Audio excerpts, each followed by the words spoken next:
all the games coming out in 2024 is starting to heat up in July, and my latest upload, I walked through the top 10 games coming out in July, and I've got some favorites in there. Been looking forward to the First Descendant, been looking forward to Flintlock. If there are ones that I missed, be sure to check that one out. Leave a comment, put some videos in there. We're going to be talking in this live stream about any of the other games I might have missed. I've already got somebody leaving a comment saying there's this cyberpunk looking game that's coming out that they're looking forward to. We might check out some trailers, make some suggestions for you. Great way to hang out and just see what's coming and see what you could be looking forward to and playing in July. And we do that pretty much every day here on the channel. We do an upload, and then it comes over into a live stream. So if you like this kind of content, make sure you hit subscribe, the bell button, the like button, all of the buttons. We also do a lot of members content on this channel, and on Fridays we hang out with just those paying for their own membership. So if you're currently on that gifted, you can consider bumping up. Those Friday afternoon streams are for Member Plus and above, so consider upgrading to Member Plus. There's also the Friday night stream that you do get to join my wife and I. That's for everybody. That's for gifted members and above, so consider that as well. You don't get sneezes with your membership. Sorry about that. But I will say this, we have had this goal all week, that if you hit the goal on new memberships, we'll play something fun with my producer on Friday night. You're going to need like a ton of members today and tomorrow to hit it. If you don't hit it, that's fine. We'll still do a stream. We'll still hang out with my wife and have a good Friday night. But my producer will not be showing up. So to those of you in the live audience, thank you so much for being here. If you've gone and watched the video, you know what I think. And now it's time to hear what you think. And thank you guys so much for supporting the channel and supporting all of the videos lately.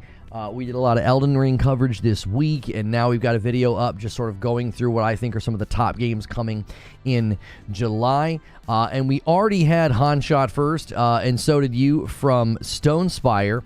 Gifted the first member of the day to start things off. There it is. Thank you so much for doing that. Now, very quickly, I do want to draw attention to another one of the fantastic shirts. You guys always see me wearing these on stream. They are from Into the AM, and they let you stack my code on top of any of the sales they're ever having. So always make sure and go to intotheam.com/Lono and use code Lono at checkout, and that you can stack on top. So if they're having a big sale, you can stack it, and they're having one right now. It started today, July 27th through June 27th. And they're doing it for the 4th of July. So this is basically their 4th of July sale, and you get 10% off between now and July 8th. So from June 27th to July 8th, you can stack code Lono on top of the 10% sale that they are doing. There's 30% going on site-wide, and my 10% would be on top of that. So thank you guys so much who continue to use the Into the AM code and link. We appreciate working with them. I got some more great shirts from them. Can't wait for you guys to see those. So what's chat saying? Did I miss any games? Are there any games coming out next month that I didn't include? We did have to chop and edit the end of that video. Creature must have saw the headlines. I woke up this morning and didn't see it until it was too late. Like, the video was already being uploaded. We did have Frostpunk 2 at the end of that video. It's been edited out. It's not there. It got delayed until September. So yes, that would have been a part of the video. DK Bager with a VIP 20 months of memberships. Welcome back. And he gives a member. Thank you so much as well. And taking the total then to 2 on the day. You guys got a long way to go if you want Creature to show up Friday. We'll see if you guys can't pull something crazy out of the hat today. Do me a favor though, okay? We tried this last month with the, like a top game of next month to kind of like look forward to next month, just to see what the result would be. And we're seeing that that's not maybe necessarily the type of things you guys look for. So you're going to have to put this stream on your back. Smash that like button. Get us to our first 100 likes. Thank you so much, everybody who has already hit the like button. We already have 50, and we've only been streaming for about 4 minutes, so you guys are crushing it already. Do you know of a YouTuber called Vulcan? Great guy. He put out a video yesterday looking at the First Descendants, microtransactions, and pricing structures. I have not seen or heard of that video. I don't think I've ever seen or heard anything from Vulcan either. I don't actually have a chance to watch a lot of YouTube, so me not knowing about somebody doesn't mean much. Yeah, I've not seen that, though. Have you seen the reveal trailer for Alcahest yet? I don't know if that's in-game graphics or not, but it's a game looks anything like what they showed. The game looks like what Avowed should be. Yeah, I've not seen that yet. Is it just an announcement trailer, or is it coming? Is it coming next month? Parasito says, "Is the First Descendant, is it cross-platform save or just play? Could I dust off the old Xbox One and play with my PC progress?" That's actually a really good question. Is it cross-save? The First Descendant is a cooperative looter shooter. Okay, that's Reddit. It is okay. This, according to Deserto 4 hours ago, is saying the First Descendant supports cross progression across all versions of the game. In an interview with God is a Geek, the producer, it looks like the producer confirmed that, according to this this article here. So it is this producer said here, Byom-Jun Lee said, "That's right. We support both cross-play and cross-progression, so you can play freely on any platform with shared progression." There you go. We've already answered a question about one of the big games coming out next month, which that's just around the corner, by the way. That's literally next week. So we will definitely be checking that one out on launch date. I played the beta. I liked it. I enjoyed it. I didn't get to play any of the big boss fights. It's one of those games where I really do think it's going to live and die on if they can continue to keep the content relevant, and if they don't absolutely, hurt or harm the end game or push people away with the microtransactions. Right? That's always a potential with a game like that. And Parasito hits 19 months of memberships. Says 19 months, just moved, finished another trip around the sun. Excited for July. Glad to be back in the trenches with you all. Yo, Parasito's not the only one with a birthday today. Haseo said their birthday is today as well in the Discord. So wish those guys a happy birthday if you see them in the Discord or in the chat. Mike says, no worries. Didn't know if you want to do a deep dive into the pricing structures of the microtransactions. It's all maybe one for your radar to speculate how egregious it might end up being. I mean, Mike, did you see anything in the video about the First Descendants microtransactions that you would be, worried about? Did you see anything that might trigger a concern? Because I mean, I basically talked about how the end game is about currency, and to me, that's a worry. That's a worry, because it's like, if the end game is currency. Now, I had people correcting me in my comment section, right? In my comment section, I had people saying, "Oh, no, that loot drops in those engagements as well." And I'm like, okay, but they put out a developer video that talked about how when you run those end game boss fights, you get currency. And I'm like, I don't know why they would do that if loot also drops. If the loot is how you get the other characters that you might want to play as, or I believe what they called ultimate weapons, I don't know why you would couch it that way. That doesn't make any sense to me. Dungeons of Hinterberg is supposed to take roughly 20 to 25 hours. Seems like the perfect length for the game. Yeah, I would say so for an RPG. I'm just not sure about the social sim aspect. Like, that doesn't interest me. And the combat looks like it might be a little clunky and slow. We'll see. I watched a latest video from the devs about it, and they were showing off combat. And I was like, that actually doesn't look that great. The trailers have looked really good, but we'll have to wait and see. We're also hearing that Flintlock is having some issues with the combat being clunky. There's a demo on Steam. Now, that demo could be an older version. Perhaps some of those things have been ironed out already. A lot of the times demos are like a small vertical slice of the game, just so you can kind of test some things out. So some of those things could already be fixed. Zyber Swords, they say cosmetics only, but we know how that goes. So wait, hang on. The First Descendant is only selling cosmetics. They're not selling any of the currency. They're not selling any time skips. None of that. That will shock me if it's only cosmetics. I actually think that's a good way to do it. I'm in support of that. That would just really surprise me. I think that a game focused on currency for endgame by a dev with a history is a cause for concern itself. I guess we'll just have to see. Maybe they scale back. Maybe they've scaled it back for the Western release. Maybe they're just going to focus on cosmetics because maybe that does better in the West. Maybe we buy more pretty things than, currency. What's wrong with social sims? I didn't say anything was wrong with them. I just said that's just not the kind of games I typically play. If I'm playing like an action RPG, I don't. That's what I want to play, is an action RPG. I don't go out of my way to play social games or sim games. I know they're super popular. I just don't particularly like them. And Dungeons of Hinterberg looks really, really good. It just looks like they're also, you know, intersecting it with sort of that social sim aspect where you go back to town, and then you're dealing with different people in like a social sim aspect, instead of like a lot of times in an RPG, like you'll go to a town or you'll go to a location and you'll talk to people, but that's like the extent of it. Like you don't do much more than that. It's like, oh hey, here's your new quest, here's your new mission. So it depends on how much time they expect you to do that part of it. Is it required? Is it optional? And again, in an action game like that, I need the combat to feel really, really good. And it looked a little clunky in one of the trailers. And I've had very good things to say about it up to now. That when I was searching for information on these games, a video came across my search path. And it was the developers just kind of sitting there talking. I was like, oh, let's see what they're saying.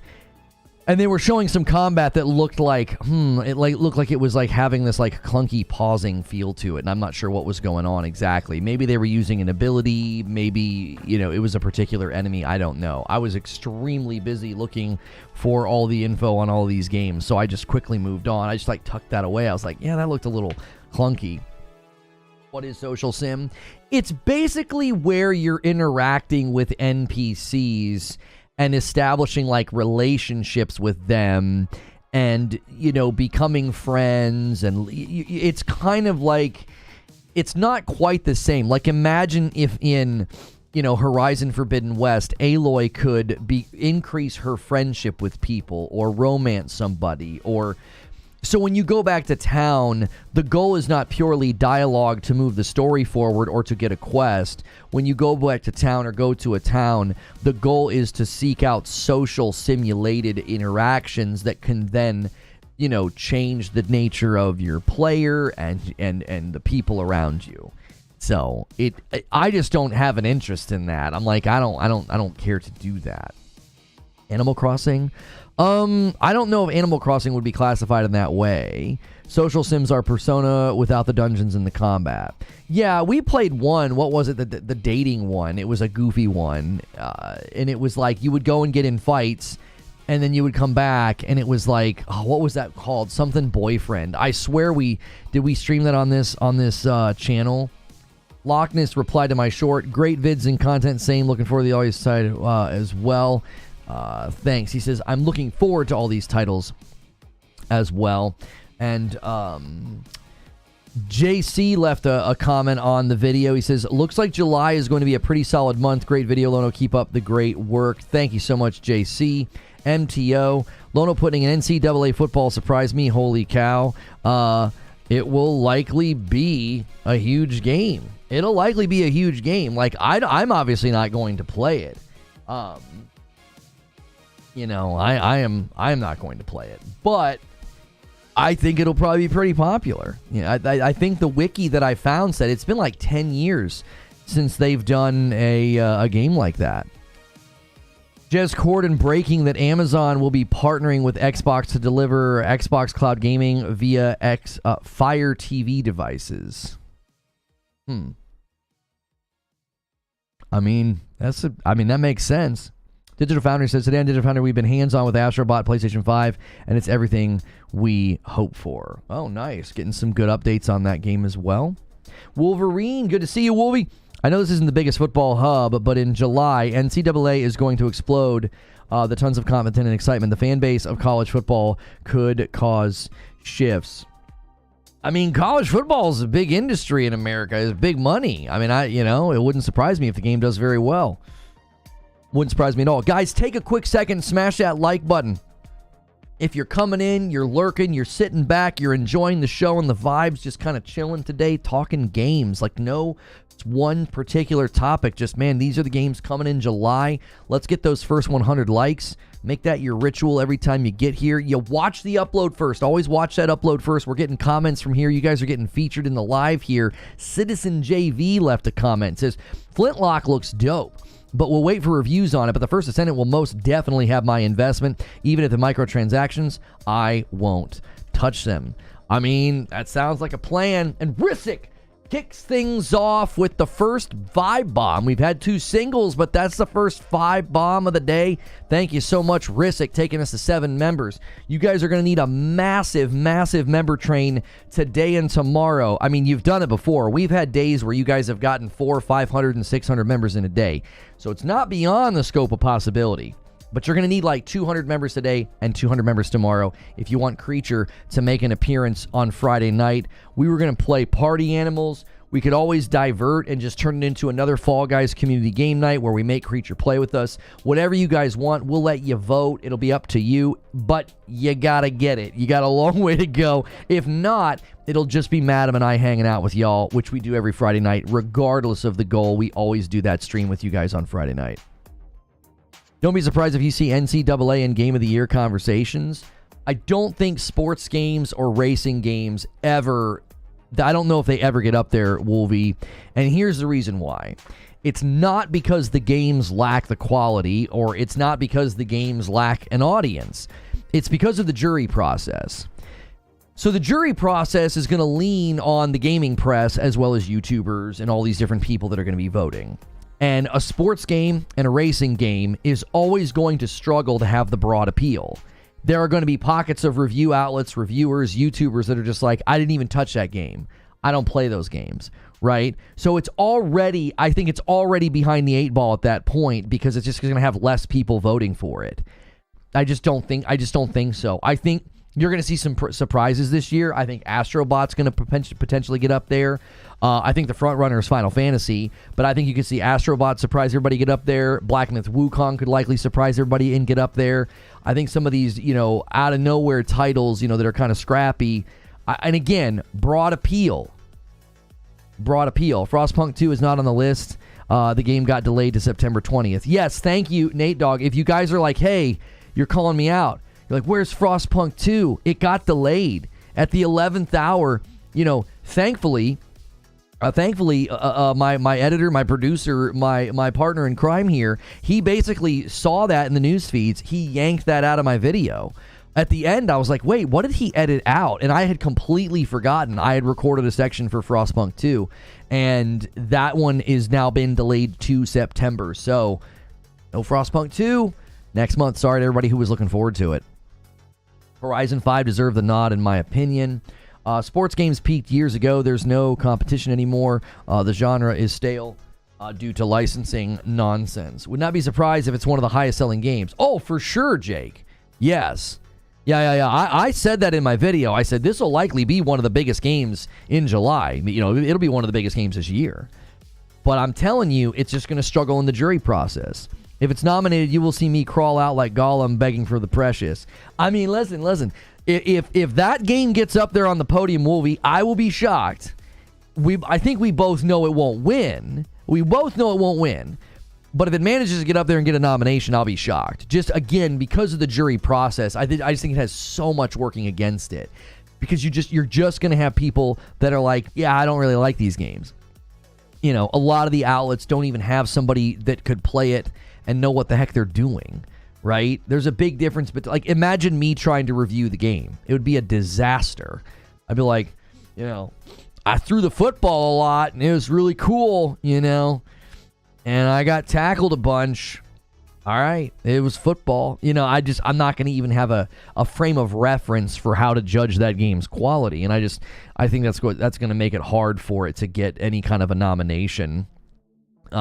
Which again has more to do with the jury process than with the sort of like, is it a good game or not? Like, that's not necessarily the question a lot of the times. That's not really the question. Right, for Game of the Year, it's not always, is it a good game? The question is, did it have that broad appeal? Did tons of people like it? Because that's what you need. You need every outlet saying, oh yeah, that one's in the running. That one's in the running. That one's in the running. Like, you need all those outlets. That's why I'm telling you, people are going to call, anybody who says this is going to get labeled like a pony, but I'm telling you, Astrobot's going to surprise folks. Because it's just going to have that broad appeal. It's just going to have that fun magic of, I love games like this. And Nintendo's got some stuff coming, but I didn't see anything from the Nintendo Direct that's a threat to Astrobot. Like, I don't think, like, Mario and Luigi Brothership, I don't think that's a threat. That's a more specific style of game. It'll likely get great reviews. It'll likely get nominations in other categories, but I don't see Mario Luigi Brothership being, like, a threat. Like, if Astrobot came out the same year as, like, Super Mario Brothers Wonder or Zelda, for sure, that would be, like, direct competition. But I don't see, from Nintendo's lineup for the rest of the year, I don't see anything as like a direct threat to Astrobot. I think Astrobot's really going to surprise folks. And July is like just sort of the beginning, right? It's just the beginning. Like, this is the ramp up month. Because when we get into August and September is just like busting at the gills. I wouldn't even be surprised if we see some of the games in September get delayed, because it's just so full. It's just absolutely full. There's like, it's like every other week. I'm sorry, not even every other week. Every other day, something seems to be coming out in September. A video game out of cash grab. Not really quality when they make the same game, just update the roster. Oh, you're talking about the sports games. I mean, I would imagine that sports fans would, disagree with what you're saying. I'm assuming there's more quality in the games than just like an updated roster. Rebirth is a genuine masterpiece. I'm pretty sure Rebirth is the front runner, and it probably walks away with the win. It probably does. Astrobot will get held back since it's a platform. That's never hurt games for nominations before. It hasn't. Last of Us Part 2 won. Ragnarok's been nominated. That won't hurt it at all. And right now, more people have PlayStation 5s than when like Ragnarok got nominated. Or, well, Last of Us Part 2 was last gen. Never mind. But I'm just thinking there's even more PS5s in circulation, so I think it'll have that broad appeal.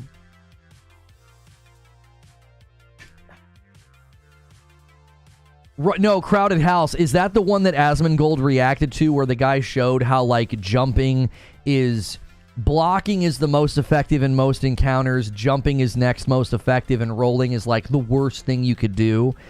Yeah, I watched Asmon react to it, if that's the video you're talking about. It was remarkable. Astrobot releases in the right time last year. They would have bumped into Mario Wonder. Next year, they could bump into the next 3D Mario. Astrobot thread the needle. Right, Jack? Because there's probably going to be a launch title for Switch 2 that's going to be nuts. I mean, we know it. This is what I'm hoping for. I'm hoping for a Mario Galaxy.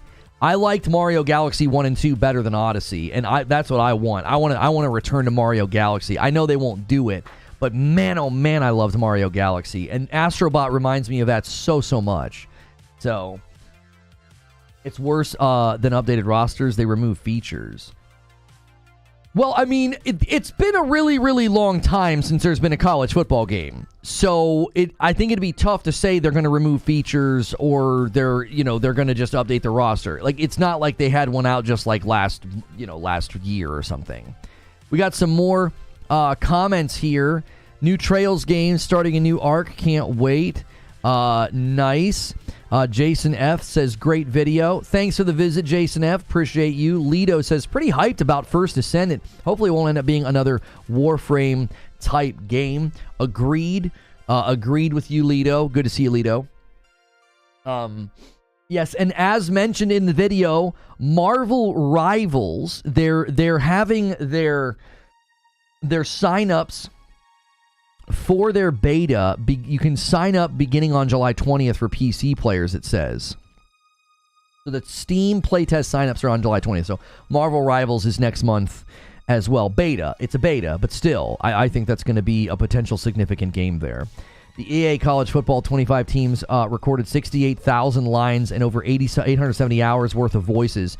Chris Fowler, Kirk Herbstreit. I'm familiar with Chris Fowler. I don't know the other guy's name. Reese Davis, Jesse Palmer, David Pollock as the secondary crew. So it sounds like they put a lot of effort into making this college football game top shelf. They've recorded over 68,000 lines. Like, they want it to feel real and authentic. Sports can be done in real life, which can affect broad appeal. That's a good point, Axe Hand. But the other thing to consider is a lot of people enjoy watching football, not necessarily like picking up a controller and playing. You know what I'm saying? Like, there was a time where when I had time, I enjoyed watching football with my wife. But once we had children, like, that all changed. And it's like, I just don't have a taste for it anymore. I just don't care. But I would have never wanted to play, even though I enjoyed watching. I've had plenty of friends over the years who love watching a particular sport, but, like, that's not the video game they choose to play. You know, they'll end up, Herb Street. Is that how you say his name? Herb Street? I don't know. I'm not familiar. I'm not familiar. Who cares about the audio if the gameplay is trash? Well, Dave, you have to understand something. I'm not saying that makes it a good game. What I'm saying is it shows commitment to quality, right? Like, if you're going to go that distance with recording that many lines and having that many hours of dialogue, because you have to admit, that does add to the experience, the immersion, the feeling of like to the 20, to the 25, like you've got that in the background. I think it shows a commitment to quality. So it doesn't mean that the rest of the game is going to be good, but it means, okay, well then hopefully they did really, really great mocap. Hopefully they did really, really great, the thoughtfulness about the plays and the movement and all of those things. You would hope that helps with that. Not that again, that those are connected, but when I see a team take that level of care, it's pronounced Kirk Herb Street. You got it. Oh, I said it correct. Okay. Well, everybody's laughing at me. NFL Street, that's my stuff. What was the football game where you could tackle everybody all of the time? Was that Blitz, or was there another game? There was the Arch Rivals basketball game, but there was a football game where you could just literally tackle all of the time. NFL Blitz. Okay. Eugene says, they did not spend years just trying to get to be able to make this game, go through the process of paying the players all the hurdles they had just to release crap. That's what I'm saying, Eugene. It's like, it sounds like they put a lot of work into this. Everybody's saying Blitz. Yeah, Blitz. I mean, here's the thing. I actually would play a game like that. Like, could we get a game like that? I want it to be insane. Give everybody guns. Give everybody guns and baseball bats and axes. I don't know. Do something. Do something crazy, Victor comments on the video of, top games coming in July. He says, I'll check out the First Descendant, but the free-to-play grind might be too much. Maybe a little college football as we approach the season. Definitely a way to handle that one. They're spaced out, too. I touched on that at the very, very end of the video, that it seems like we're going to get a really good cadence in July. They're nice and spread out. The games are nice and spread out. They're not all like jammed into one window of time. September has I think there's the span of 1 week. There's 6 games coming out or something ridiculous. Multiple games on the same day. It's like, what are y'all doing? And everybody's jamming everything into September. That's probably, is there fiscal reasons for that? Like a quarter, they want to get something out of that quarter. The chat's conversation is resolving around old sports games like Blitz, NFL Street, Tecmo Bowl, and NCAA Football, and how they are better than current Madden titles. So AI thinks we're talking about football games. That's unbelievable. Guys, take a quick second. There's almost 400 of you here. Thank you for a strong turnout on this. I would love to do this every month. I would love to do an upload about the top games coming next month, and then a discussion with you guys about the top games coming next month. So if you like this kind of content, you want to see this every week, every month, man, hit that like button. Throw some games in chat. Get the conversation going. Are there games that I missed? We got looter shooters. We got the First Descendant. We got betas. We got Concord and Rivals. Is Rivals going to be a problem for Concord? I said that in the video. It could be. We've got DLCs. Is anybody still playing Avatar? I put it down. I loved it. It was great, but it got to be a little too familiar to the Far Cry feel. And there were other games coming out, but man, what a beautiful game. Elden Ring says, to the many that tread the path of light, by kindly Mikola, we extend our heartfelt gratitude. 5 million tarnished have gone into the realm of shadow. Good Lord. 5 million? Can you imagine? That's insane. And they made it hard to get in there, okay? Like, they didn't make it easy to strut into the realm of shadow, right? Jiminy Christmas. I've yet to see any video establishing a QB pocket, and I've yet to see a video where the better animation didn't win out of the play. I'm good on scripted sports games, says Liquid Smoke. Ace Combat's coming to Switch. So, Wolf Saints, thanks for bringing that one up. So, we had a couple of games like that. There were a couple of games that were already out, like Bleak Faith. If you guys like Souls games, Bleak Faith is coming next month. Let me get you the exact date. It's coming next month, but Bleak Faith is already out on Steam. Bleak Faith is coming to consoles. So we did leave titles like that out. You know, X Defiant is having its first season on July the 2nd.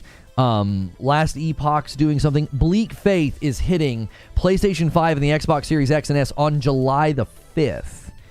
July the 5th. So if you're a Souls game fan, we have heard that Bleak Faith has gotten better. It had a low, not a terrible score, but it didn't have the greatest score on Steam, and it has since improved. So I saw an article that said it's gotten better, and so yes, Bleak Faith is next month on July 5th. And again, we didn't include video games like that. They're like, well, it's already out, but now it's coming to another platform. Like the one that Wolf Saints just brought up.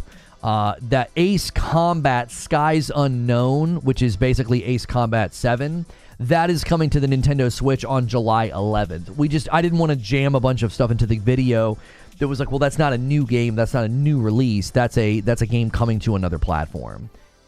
New World Console Beta is in July. Oh, I forgot about that. I left that one out. That would have been a good one to include. It wasn't on my my releases.com database that I like to use. Patrick Q gifts a member. Thank you so much. Taking us to 8 members on the day. Thank you guys for continuing to gift those members. The Flintlock demo was rough. I do not think it will do well. What happened to that other game that began with Chrono? Is it coming out next month, or are you just asking in general?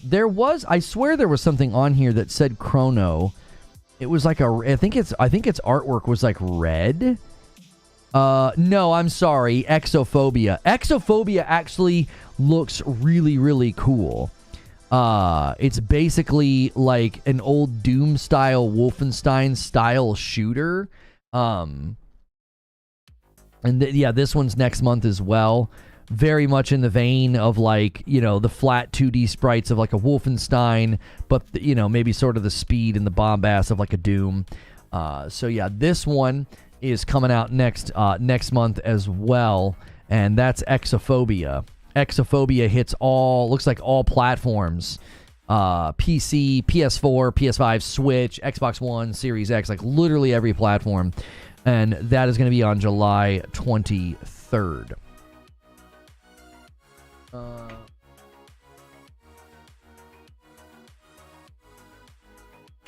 Xbox tweets, no console, no problem. Xbox Gaming is coming to select Amazon Fire Sticks, where you'll be able to play games directly from the Xbox app. To get started, players just need a Fire Stick, a Bluetooth-enabled wireless controller, an Xbox Game Pass Ultimate membership to gain instant access to hundreds of phenomenal games like Hellblade 2, Starfield, Forza Horizon 5.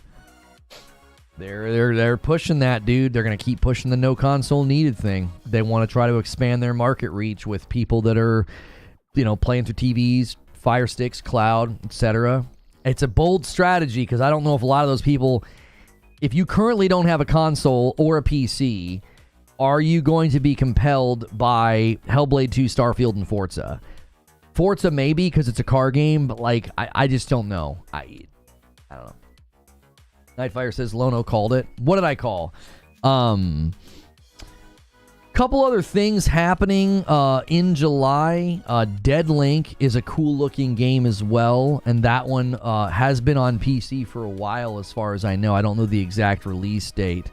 The release website's being a little slow right now and not letting me look at it. But Dead Link is coming on July 30th to the PlayStation 5 and the Series X, and this game, and it won't let me, it never lets me go full. They have these embedded trailers. Yeah, Dead Link is coming to consoles on what did I say, July 30th? I believe this has been on Steam for a while in early access. Why does Xbox think people really want to play games outside of the console? I don't know if it's that they think people want to, but it's like, I think they're just hoping to expand their audience. Oh, hey, I got to change the ring here. I got to change this back to green. There we go. I think the guns in this actually look really, really good. This really reminds me of Cyberpunk a little bit. Like, it seems heavily influenced by Cyberpunk and Borderlands. Cool movement as well. But yeah, Dead Link comes July 30th, I believe. It's been in early access since October, it looks like, of last year. It's breakout cyberpunk FPS. It says it's an action roguelike.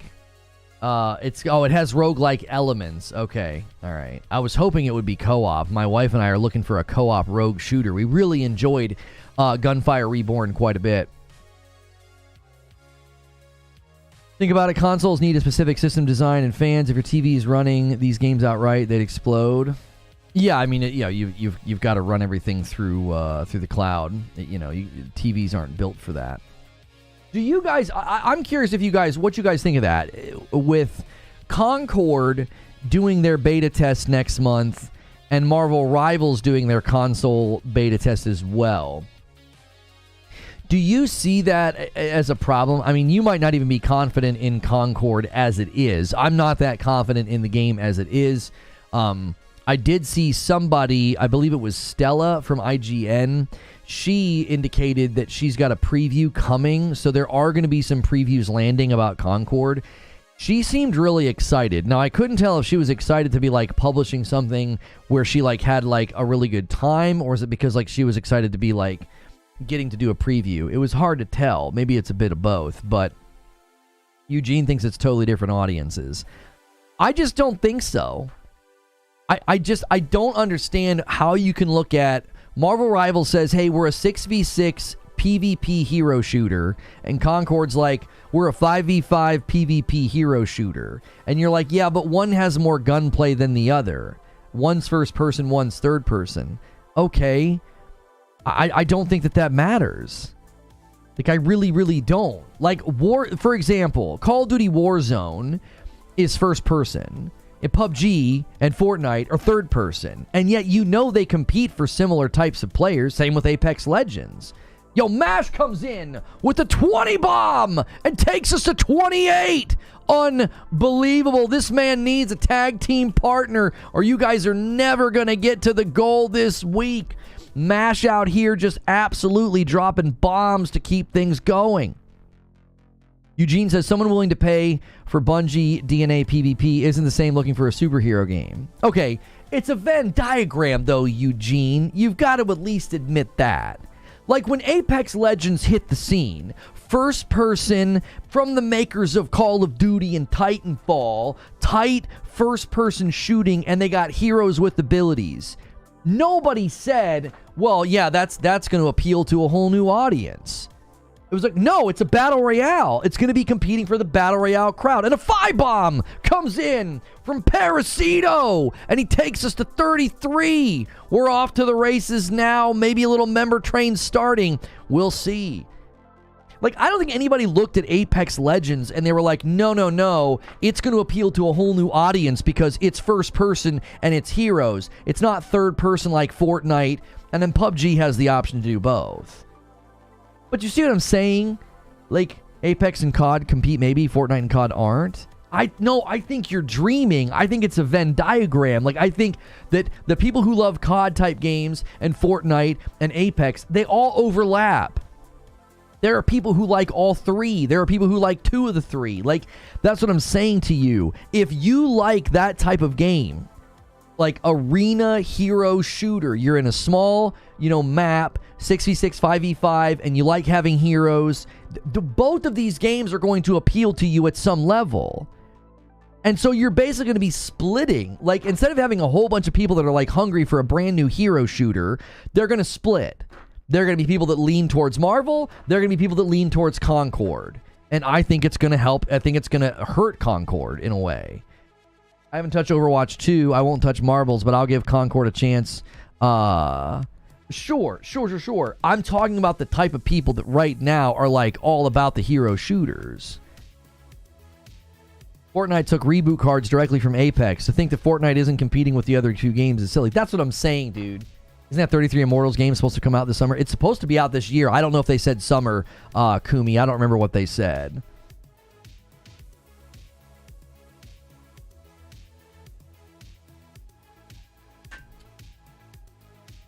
For me, Concord looks fine, says Mash. I just don't think... Oh, he retracted it. He might have spelled something wrong. Skeeter says, it's worrying to me. I feel like people will look into the more known IP than the unknown one. So even if Concord is good, it might get overshadowed by Marvel. Think of it this way. Let's imagine that you have 3 people in a room, and all 3 of them would play Concord. They like hero shooters. All 3 of them. They played Overwatch. They vibe with the hero shooter mentality. The ultimates, the offense, the defense, the counters, they vibe with it, right? They get it. They're wired in a way that games like that are enjoyable to them. All right, you got 3 people. And let's say Marvel Rivals appeals to one of them more than Concord. That right there just took players away. Like, you see what I'm saying? Even if it's 1 in 3, it's like that takes players away. So your concurrent players, your day one players, your monthly players, your weekly players are potentially going to be getting, siphoned off into a more, I think, more iconic, more recognizable franchise. It's being driven by Marvel characters. Throw Spider-Man on a poster or Magneto or whoever. Concord is likely to learn this market is no country for 7 out of 10. I think that's well stated. Eugene says, I don't have any reason to believe that Marvel game will be good and be supported and appeal long term. Concord has huge advantage there. I don't think so. Listen, let's go back to square one. Let's imagine that Marvel Rivals doesn't exist. I think Concord has an insane uphill battle. It just has an insane uphill battle. How do you get people to keep coming back to a 5v5 arena hero shooter? How? I don't think there's a market for it. I don't.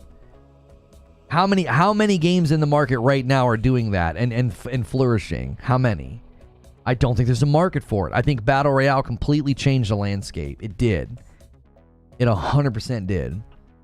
Even when like Halo Infinite came out and they were having like esports events and it felt like, oh, the arena shooter might be back, it doesn't matter.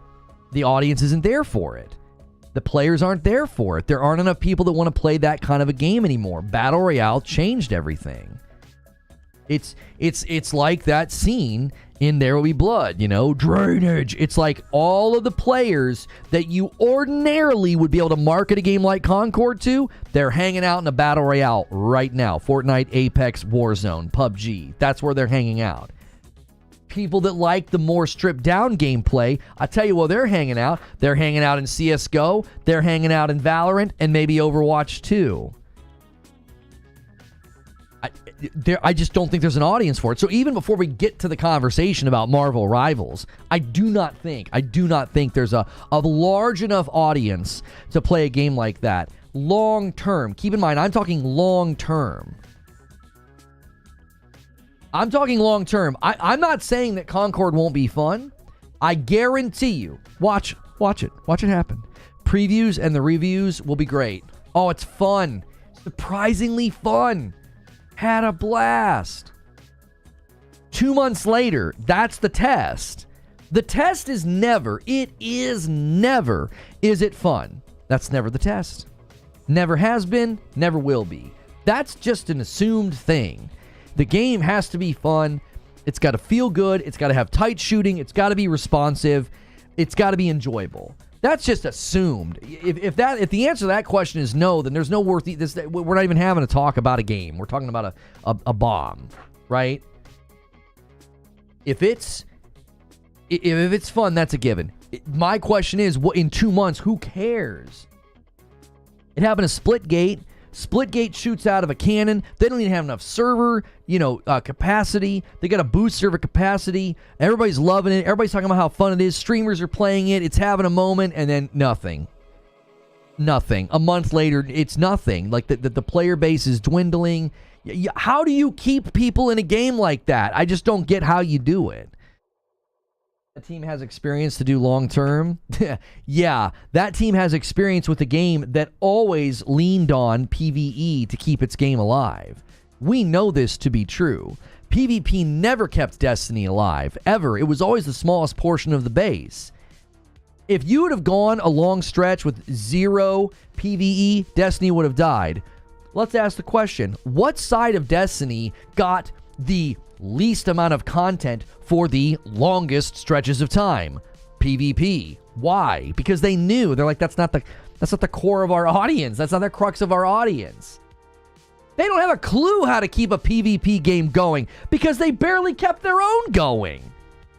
I wouldn't trust anybody from Bungie on how do you keep a PvP game going. They barely kept their own going. They almost never updated it, almost never added maps. They would always just allow meta-destroying abilities and mechanics to come into the game. And you think these guys, some of these guys were a part of Destiny 2 Vanilla, by the way. That's who you think's going to carry a PvP game into the future? Those guys? Wisniewski and Hamrick? No.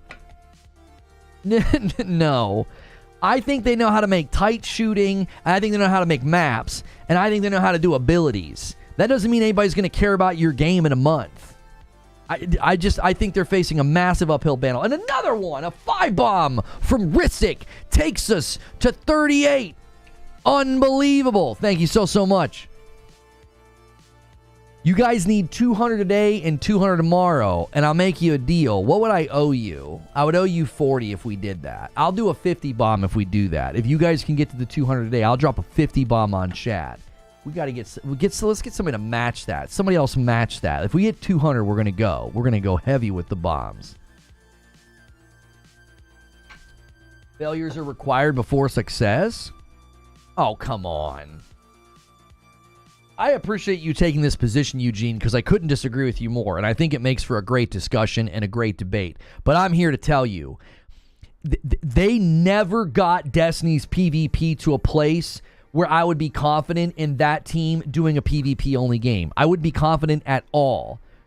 10 years of whatever the heck they've been doing, it's always the most complained part about the game. It's always the side of the game that gets the least amount of content, the least attention. It's the side of the game that goes derelict for years. No new maps, no new modes, nothing. Nothing. It's like, come on. And a single comes in from Risic, taking us to 39. Thank you so much, Risic. It may fail, but it won't be because of Marvel. Well, and Eugene, I don't want to make that argument. I just think Marvel Rivals will add to the challenge. I already think Concord's facing a challenge. And MASH with a single takes us to 40 members on the day. Thank you so much, MASH. And there's Raven. Good to see you, Raven. 31 months and a VIP from Raven. Says, ayo, 31 months. I knew what Risic was doing, and MASH took the MASH took the glory from you. So 41 now out of 50. The 10 bomb will be an Agent of Chaos. Thank you, Risic. And MASH does another single. Well, MASH has his tag team partner today. Risic and MASH going back and forth. Somebody break up this little love story for us here. Eugene says, those dudes haven't been on Destiny for 5+ years now. You can't put current states on them. Okay, that's fair, but they were around for D1. They were around for vanilla D2. I don't know. And another single for MASH takes us to 43. Thank you so much. I don't know, Eugene. I get what you're saying.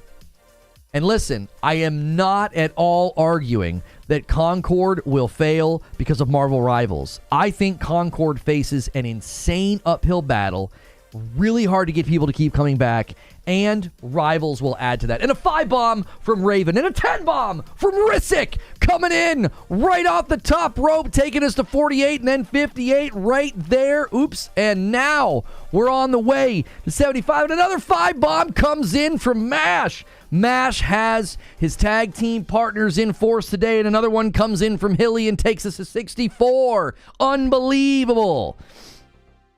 They're like, we're going to get Creature to show up on Friday. We're going to push in MASH with a 10-bomb. He's basically doing his own member train in the midst of a member train. MASH is the man. Unbelievable. Might explain why Destiny 2 has been better the last 5 years. Well, but has the PvP been better? I wouldn't know. I've not touched the game in 3 years. Is it a war between Risic and MASH? Who can gift the most? Well, I mean, you know, I wouldn't go to war with MASH if I was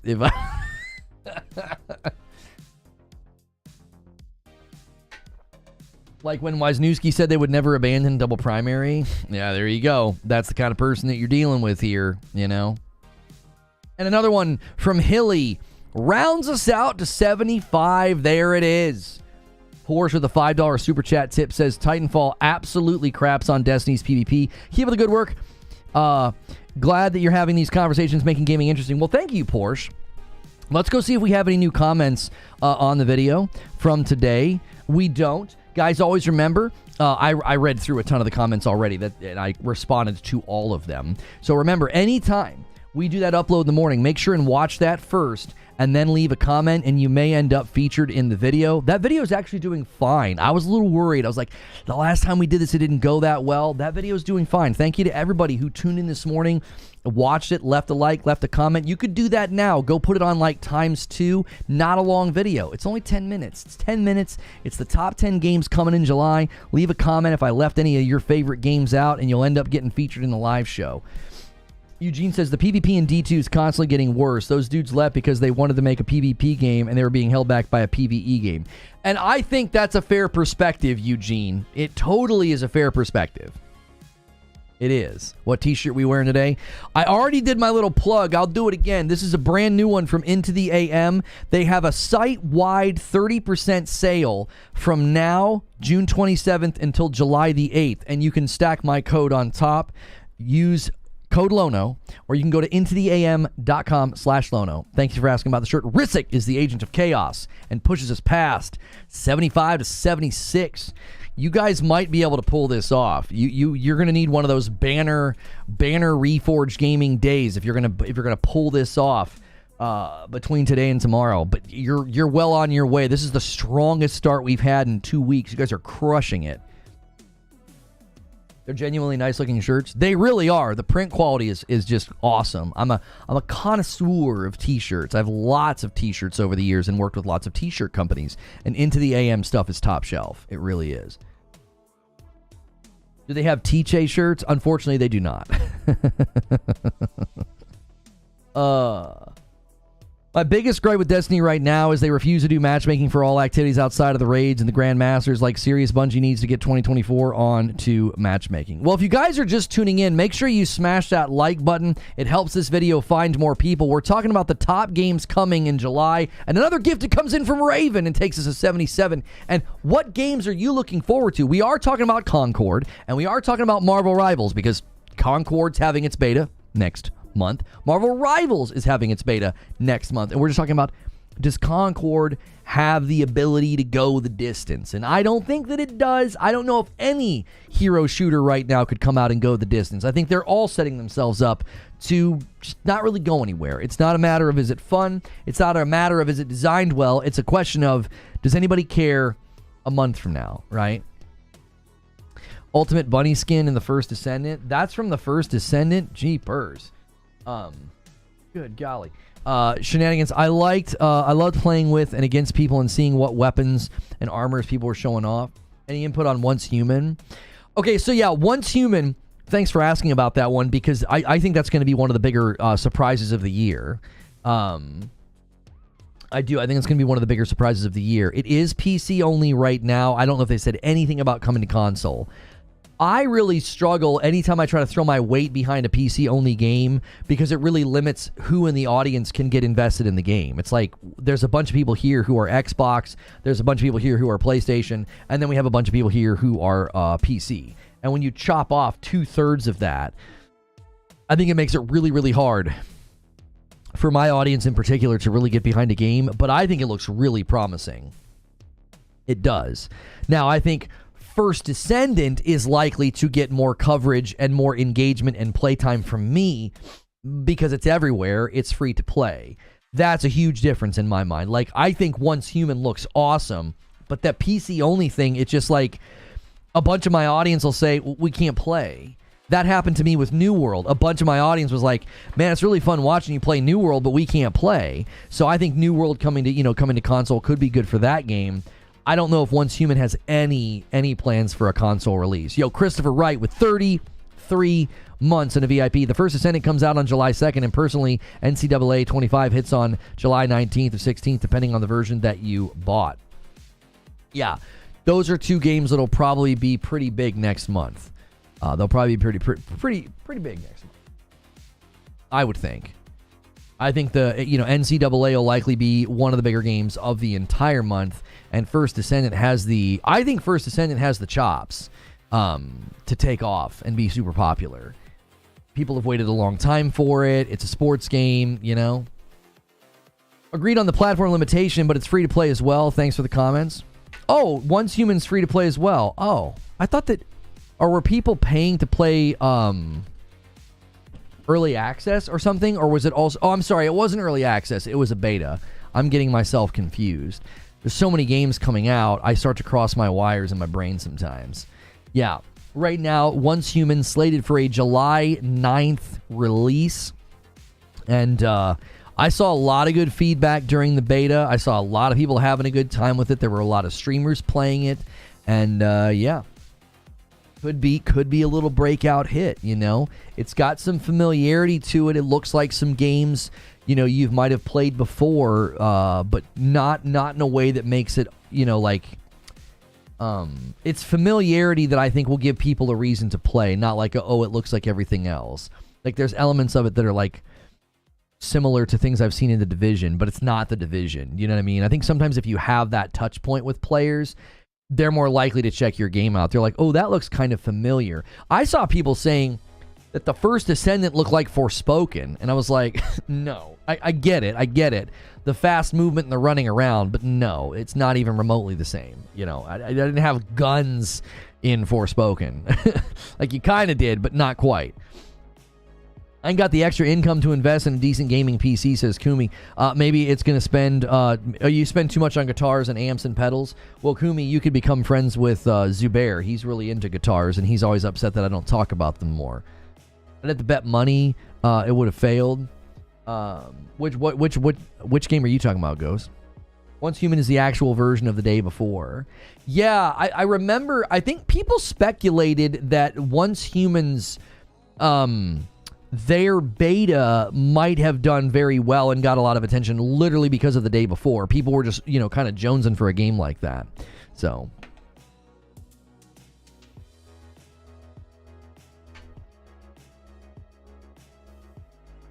A lot of Xboxes in the wild. Yeah, I think the ultimate question, Hilly, is... Are people that are not presently playing video games going to be compelled by games like Starfield, Hellblade, and Forza? I think Forza might have the most pull with non-gamers because of the cars. But I can't imagine somebody who's not presently a gamer right now. They don't have Xbox. They don't have Game Pass. Seeing a trailer... for Hellblade or Starfield and being like, oh, I have to play that. And another one comes in from Rissick and takes us to 78. Gifted member train going crazy. Listen, a lot of you guys are seeing the member train. You're seeing the people drop the 10s, the 5s, and all of that. Listen, if a bunch of you drop singles, we can get there. We can make creatures show up on Friday night, all right? Many hands make light work. A single gifted member is $5. You get somebody else in the community, you get us closer to the goal. They only need a percentage. I don't know if I agree with that, Hilly. They don't just need a percentage. They need to justify the investment. They need ROI. Like, there's a threshold where that's not a profitable venture, right? That you're paying for the infrastructure, you're paying for the cloud, you're paying for the operation of the servers, you're paying for the partnership with Amazon, you're paying for the marketing. And if they barely make a dent and get almost no new monthly active users, new subscribers, sorry, I couldn't think of the word, then no, I don't think they just need a percentage. It's not that simple. It's like, well, if they get at least 1%, it's like, no, they're going to need to have a measurable amount of revenue, return of investment growth to say, oh, this was worth it. Yeah, they're also sharing some of that revenue with Amazon. That automatically makes it just, I don't know. It's an interesting strategy is what I'll say. Going to non-gamers, hoping to make them gamers with cloud gaming. I think it's an interesting strategy. They probably stand better to gain users through a mobile storefront that they want to launch and games like Candy Crush. I think they stand to gain more users that way. Sheriff Bruce Lee with a gifted member and takes us to 79. He says, come on, boys. Everybody can gift at least one member, right? There's 421 people here. You just got to gift one. Eugene says, the stick sounds like a device an Xbox user would buy to game on their porch. That doesn't come off as a primary gaming device at all. Yeah, which means you're not gaining new users. Yo, what's good, Cardoc Ren? How many do we need, Lono, to make creatures show up? Okay, so currently, I can give you the total count. You want the total count? I'll give you the total count. So you got 76, then 27, then 25. So currently, let's add in the 79, all right? Let's add in the 79. 207.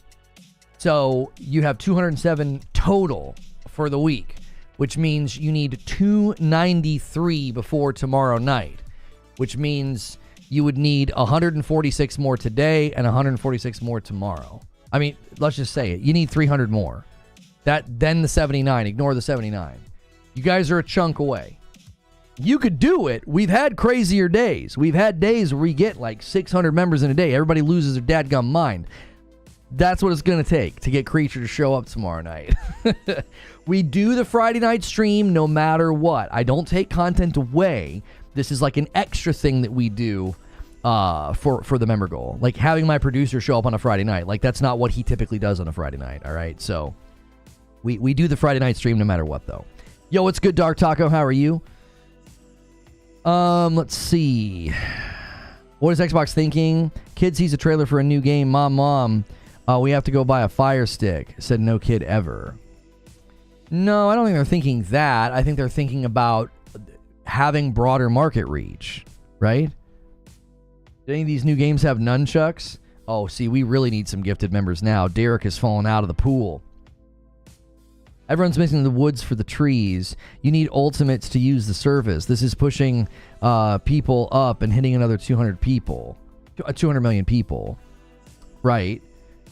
Anytime you take a product into a market, Hilly, you need a conversion rate to justify the efforts to get into that market because you have to market it, advertise it. They had to do a deal with Amazon, right? So a percentage of all of those new subscribers goes to Amazon. And a 5-bomb from Paris. He says, we can do it. He says, we've done big days before. We can do it again. He drops a 5-bomb and gets us to 84.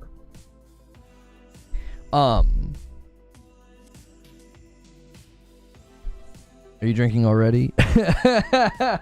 Eugene asks Hilly if he's drinking. You ever used a Fire Stick, says Creature? People are going to plan a Fire Stick with that latency on Forza, immediately shut it off because they're constantly crashing their cars and are in last place. I'm telling you, if I suddenly wanted to sell my coffee to preschoolers, right? And I hired a bunch of sales reps to go into preschools to sell the coffee, You might be like, well, you only need a percentage to buy it. No, I need enough to justify paying all those sales reps, going into all those places, all the gas. Like, it's not that simple. Cardoc Ren comes in with 10. He says, how many do we need to get Creature to appear? I give him the total, and he's like, well, then let's get started. Let's get started. Thank you so much. Putting us on the doorstep of 100 members already. Is Winter Fire 6 powerful enough to do anything past video playback? I don't know. Cardoc Ren's not just gifting members. He renews his own membership 41 months. That's a big one, and it's a VIP. Welcome back. There's only 2 specific Fire Sticks this works on. You have to own one of those sticks. You have to have internet capable of cloud gaming as well. You have to buy Ultimate. This isn't hitting new users. There's no 200 million people that this can reach. 200 million people with smart TVs are not preschool. Yes, they are. When it comes to gaming, in my analogy, Hilly, preschoolers drinking coffee is a mismatch. They're not presently drinking coffee. Let me make a better analogy. People that are right now, they've been drinking tea their entire life, and I try to go sell coffee to them. That's what you're trying to do. You're going to people who, for the 20 years that the gaming industry's been out, they don't game. They don't have a console. They don't play video games. And you're going to those people and saying, hey, you can play video games. They're like, yeah, we know we can play video games. We could buy the gaming thing from the store. But this, you just do it through the internet. And they're like, well, that's really the barrier. That'll get me to play. Do you see what I'm saying? Like, you're going to people who right now don't engage with the product. Like tea drinkers that don't drink coffee. Trying to sell coffee to them is an uphill battle. It's a bad target market. I'm going to people who have proven to not consume my product. You're taking video games to a consumer who has proven to not consume the product. And you're like, but you can through the internet. Like, I don't think that's going to change. I think you'll get people to do it. I don't think you're going to get enough for it to be this monsoon of people suddenly flooding Game Pass. I mean, the thing that I think they could do that might work is you'd want to give the subscription away for free for 6 months with the purchase of these TVs and things like that. Like, get them in, and then they can go brag to their shareholders and say, look how many new monthly active users we have. But Jonga says they did this already. You start by selling coffee-flavored candy to change their taste, so when they grow up, they like the taste of coffee. Okay, so you're pushing on the analogy a little bit too far. I'm just trying to give an example of if you take a product into a market, actually, you're proving my point even further. If you try to take a product into a market that isn't consuming the product, it's an uphill battle. And you just gave an example of like how they had to be almost like methodical to even get people to do it. How are you going to get non-gamers to engage with gaming? How? If they're not presently gaming. What do you think the barrier is, right? All these people out here right now with smart televisions that are not playing video games. What do you think the primary barrier is to them playing video games? Do you think it's the need to buy hardware? Do you think they're like, I just can't be bothered to buy a console? They have a smart TV, they have a nice television, they have a newer television, but they can't be bothered to buy the console. And if you remove that barrier, you think they're just going to flood the market. They're just going to be like, yep, I'm a gamer now. I want to play Starfield. I want to play Hellblade. Don't you see? Like, I don't see it. There's a litany of games available. There's mobile games like Candy Crush. There's fun family fun games and party games like Nintendo Switch. There's more serious gaming that you could find on the Xbox, the PlayStation 5, and PC. And they've decided that that's not where they're not going to do that. And you're going to get them to play through their television? Now, I'll admit, titles like Call of Duty, maybe. Maybe. You might have a percentage of the market that says, oh, hey, I've not played Call of Duty in a really, really long time. And, that, I can just play through my television. Let me get this Game Pass. Let me check this out. That's probably a better game. And a 20 bomb comes in from MASH, dropping a huge one. Taking us to 114 members on the day. Oops. 114 members on the day. There's a 50 bomb on the line. If you guys get to 200 members, I drop a 50 bomb, and you'll be well on your way. We'll be on pace at that. Well, you'll still have a ways to go, but you can do it. You can do it. If you did 200 today, no doubt, you could do it again tomorrow. And you could just lock it up today, honestly. Just book it. Don't let this man have his Friday night. Eugene says there's only 2 sticks this works on. Sticks released within the last year. From what I saw, no TV has this inherently, so you will have to buy the sticks. Oh, they're not pushing this just to flat out smart TVs? I think everyone is overthinking this. Like, it costs Microsoft billions to release a free app to a device like this. No. You're projecting. It costs millions to market it, broker a deal with Amazon, distribute it, build and support the cloud infrastructure. What do you mean? That all costs lots of money.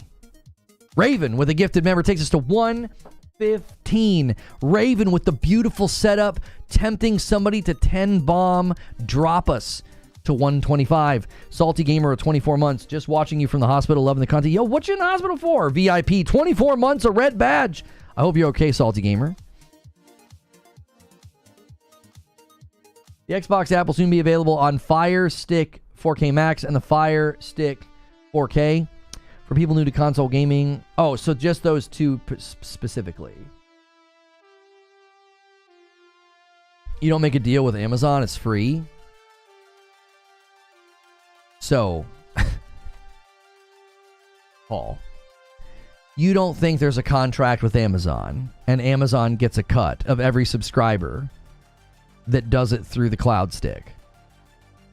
If an Amazon user turns on their cloud stick and signs up for Game Pass, you don't think there's a deal there? There's a revenue share? There's got to be.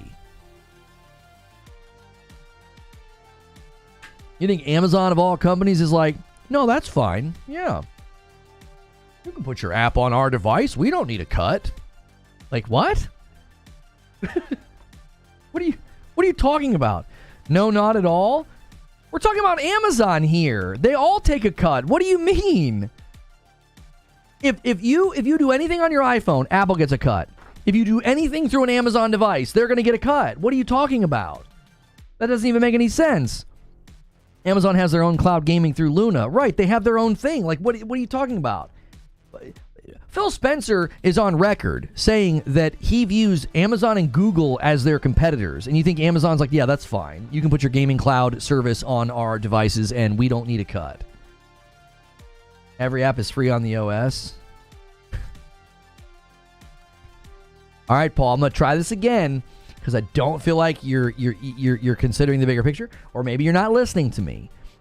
Yes, the app is free. There are lots of free apps on my iPhone, and they have in-app purchases. And those in-app purchases give a royalty share to Apple. If you download the Game Pass app and you sign up for Game Pass through your Fire Stick, there is going to be a revenue share with Amazon. If there's not, then Amazon is the dumbest company in the world. You would never say, yeah, sure, you can put your app on our device that has in-app purchases. We don't want to cut. What? Are you kidding me? Now, if somebody already has Game Pass, then sure. Amazon doesn't get a cut of that. If you're like, oh, I already have Game Pass, this is just another way for me to interact with Game Pass. Sure, yeah, you're totally fine. They won't get a cut. But anybody paying for Game Pass through Amazon is going to be giving a cut to them. Yeah, and all the infrastructure and servers to make sure this works, for sure, that costs money. That's why I said, like, and I've said this before, this is not something new that I've said. I think Xbox's strategy makes sense. They're trying to expand their market by going to people that they don't presently market to. People on mobile phones, people on tablets, people on smart TVs. Okay, I get that. I understand that strategy. My giant question mark has always been, are you going to be able to get people who haven't been gaming, don't presently game, to suddenly start gaming? They got to go get a controller at the very least. Think about what we're saying. Hey, you can play a video game through your smart TV. Cool. What do I need? You need a video game controller. I don't have one. Okay.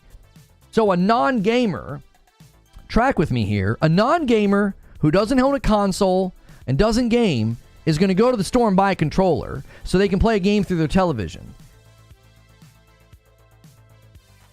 Like, wait, what? Who's doing that? They're not presently a gamer. It's a tough sell, is all I'm saying. It's a tough sell.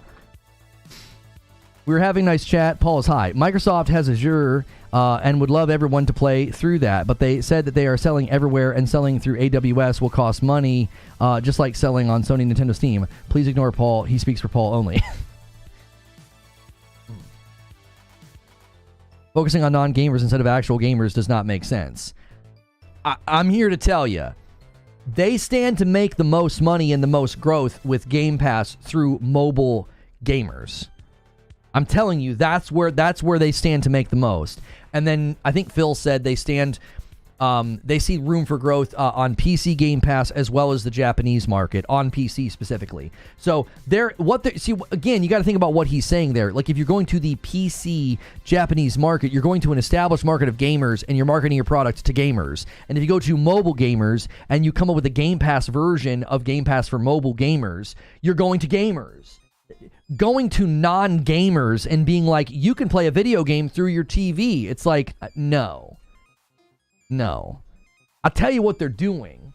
They're trying to give avenues for the existing Game Pass users to continue to engage with Game Pass so that you're less likely to leave. I don't think putting Game Pass on a smart TV, on a tablet, on a Fire Stick, I don't think the primary goal there is to get new users. It's to keep the ones they get. If they get you through mobile, if they get you through PC, if they get you through the console, you now have all these other places to engage with Game Pass, and you're way less likely to cancel if everything you turn on, if everything you engage with, there is Game Pass. I don't think they're trying to like capture non-gamers with smart TV Game Pass gaming. I don't think so. That's why I was pushing back on the notion like, oh, you only need a percentage of people to sign up. It's like, that is really expensive to hope that non-gamers suddenly decide to game. Like, a non-gamer is going to go to Target and buy a controller and then come home and go through all that rigmarole to play Starfield through their TV. They're not a gamer. They don't play games. Like, that's not going to be appealing to them. Why do you think they launch a new controller every day? I think there's a market for games. TV like Netflix and Microsoft are doing it now. I don't know.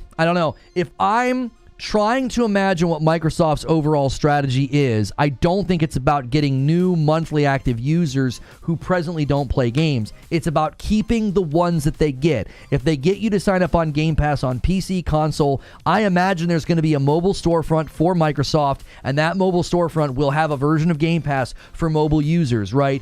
Get free blah, blah, blah in Candy Crush every month or whatever the frick. If they get you to sign up for Game Pass in those avenues, and then you turn on your TV, and there sits Game Pass. Like, they're going to make it really, really hard for you to cancel. That's what I think they're focused on. I don't think they're focused on, like, well, we got to get these people who don't play video games to suddenly become gamers.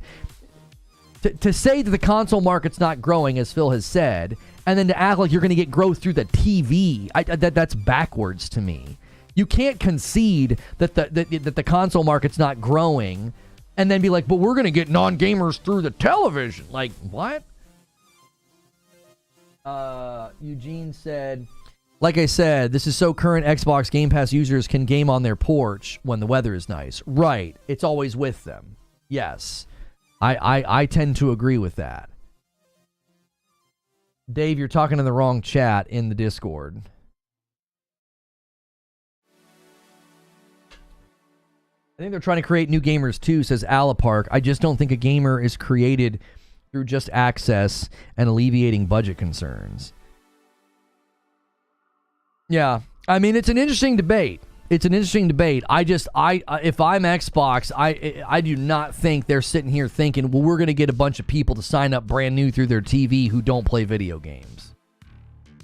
We all know Game Pass is about to blow up when COD comes, day and date. How much do you want to bet the COD campaign is cloud enabled? Not a bad theory. I think that I think that Black Ops 6 will take the crown from Starfield. When they said that Starfield was like the single amount of most new Game Pass subscribers in a day. I think Call of Duty Black Ops 6 will take that crown. Black Ops pulls in the Call of Duty community and beyond. The Black Ops as a franchise, just the name Black Ops, like, it pulls. It does. Parasito says, capturing new users is their only way forward simply because of how glacial and resistant their existing user base is. They have to capture new people to brainwash into microtransactions mobile mentality. I don't even know if it's that. I just think they can go into the mobile market and just start to scrape the same way Apple does. You start to scrape. You just make tons of money on games that are already up and running, like Candy Crush. That's why they want to launch their own storefront, by the way. They want you to download and play Candy Crush through their storefront, through the cloud, so then they don't give any money to Apple. They already did that for Fortnite. They gave Fortnite away back on Apple devices, and I think Microsoft's going to do the same thing. Removing barriers to entry is important for development of cloud. The CMs were worried most about the cloud. CMS. Oh, CMA. Well, CMA wasn't worried about cloud. No. They were worried that that industry was in its infancy and that it would need to be overly regulated. And they wanted the cloud market to grow purely from market impact and not grow under the weight of regulation. So the CMA's outlook on cloud was a little bit different. They weren't like worried about the cloud and like what Xbox would do. They were worried that if a deal like this goes through, it will necessitate extra regulation, global regulation, and they didn't think that that would be healthy for the cloud market.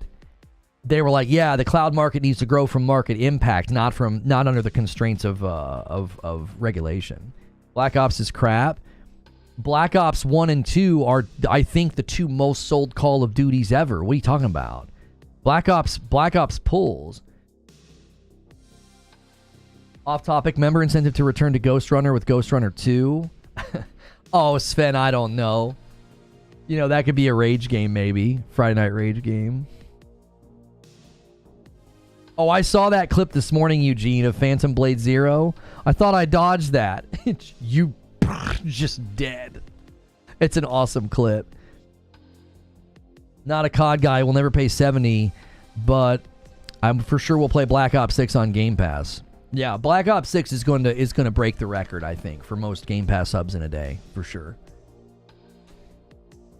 But Dave says people that will be playing Game Pass via Amazon Fire Stick won't already have Game Pass because this is more for people that don't have an Xbox. I don't think so. Yeah, I don't think so.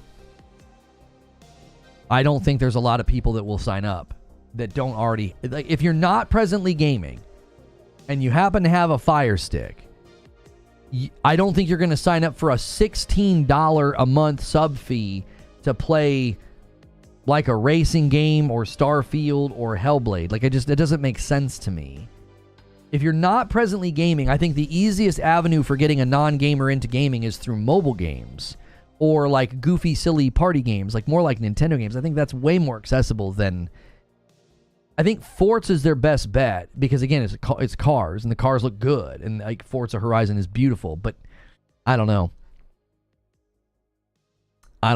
We'll see. I just continue to think that strategy is not what people think it is. It's not that they're going to get this monsoon of growth from non-gamers. I think they see the most user growth for Game Pass coming from mobile and PC gamers in Japan. Like, they've all but said that. When is this? Look here. I already have another haircut. Yeah, I guess it's getting long. I think we went... Oh, I remember why we did this. It was because they couldn't do it later.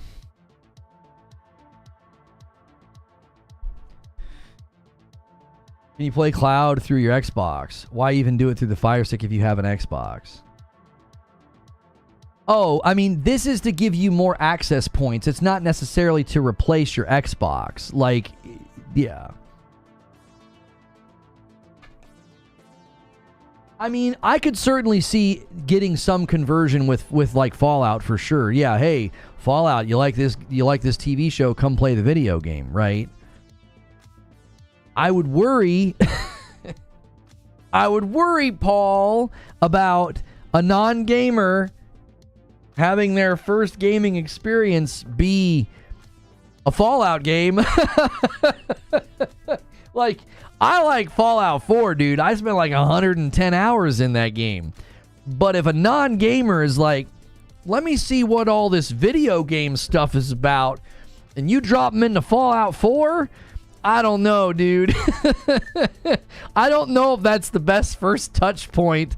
If I was trying to get somebody into gaming, right? I remember, so this is a long time ago. With my wife, I wanted to play video games with her. You know, video games are a part of my life, and I wanted to, you know, share it with her. I didn't start with something super complicated. I started with Mario games and like Rayman Legends. You know, let's just play platformers where you run around and you jump, okay? Let's do that. So we did that for a while. And then Mario Kart, you know, a little bit more fast, a little bit more action, a little bit more high speed. And I don't know how to say your name. Belphegor with a 10 bomb takes the bait. It sat there for a while, tantalizing somebody to slam it home to 125, and he does it. Thank you so much for doing that. Huge, huge member day today, guys. Thank you. Then is Paul right that Microsoft won't really make money off the Fire Stick then, since most people using it will already have Game Pass? I don't know if it's about making money. It's about keeping you on Game Pass. If everything you open, if everything you interact with has Game Pass staring you in the face, then yes, I think that's the strategy. I think, sure, they're counting on getting new people, but I think they're also counting on saying, if somebody signs up for Game Pass, we want every device they interact with to put that in their face. And Hilly is the agent of chaos and pushes us past 125 to 126. Thank you so much.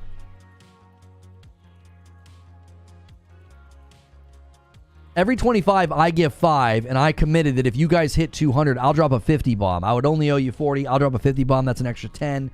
We're crushing it today. We're actually on pace now. You guys actually might get your Friday night creature stream. You're welcome, guys. Thank you so much for that, Belphegor. Hopefully I'm saying your name correctly.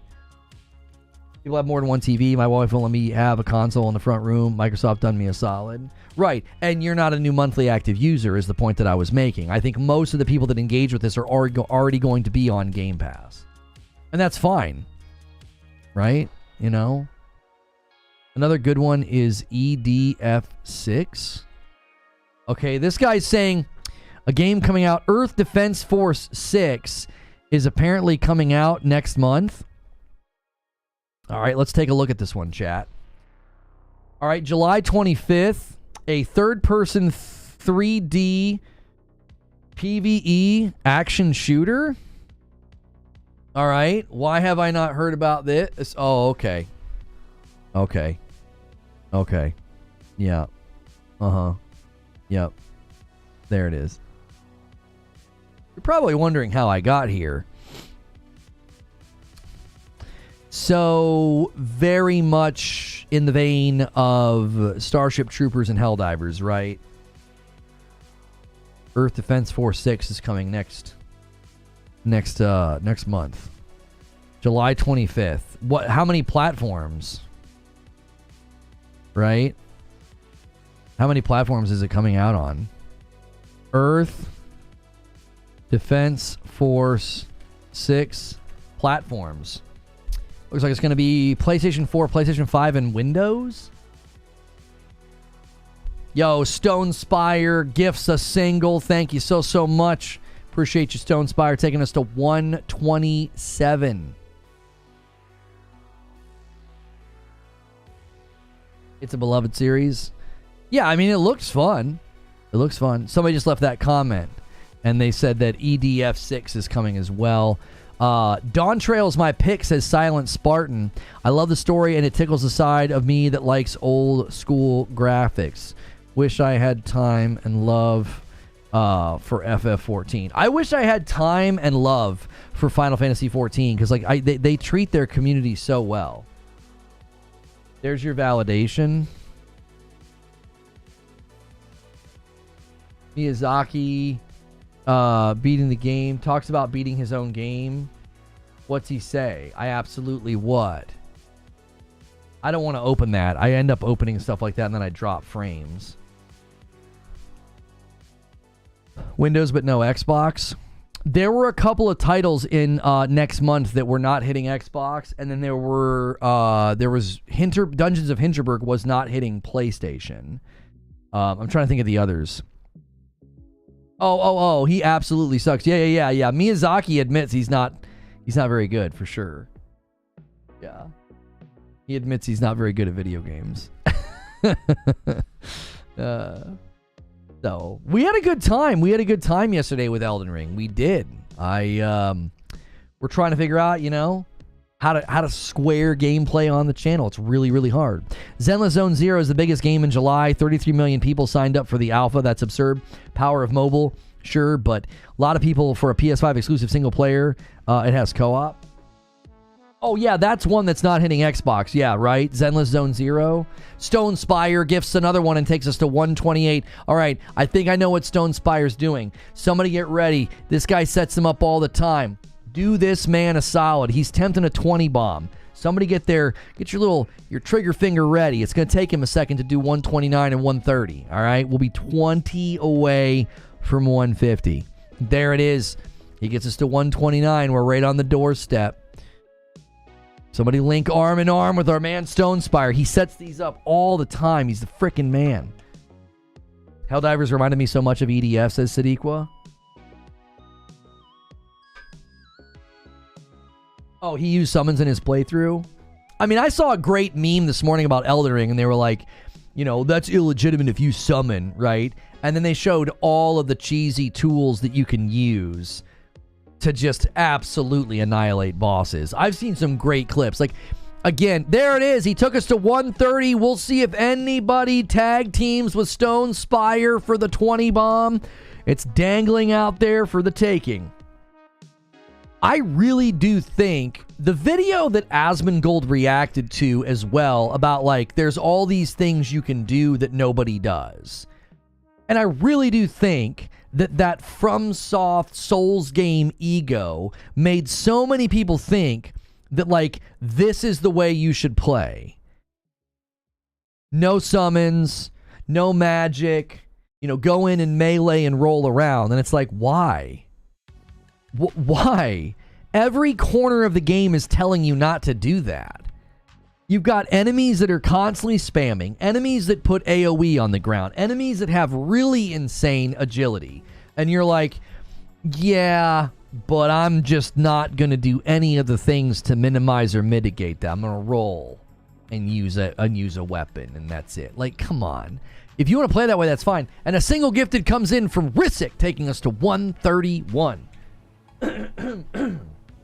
Like, I'm telling you, my entire perspective changed and, like, opened my eyes. And that's why yesterday was so fun. I was like, I don't need to play this game like it's Sekiro. It's not just me and a blade and the enemy.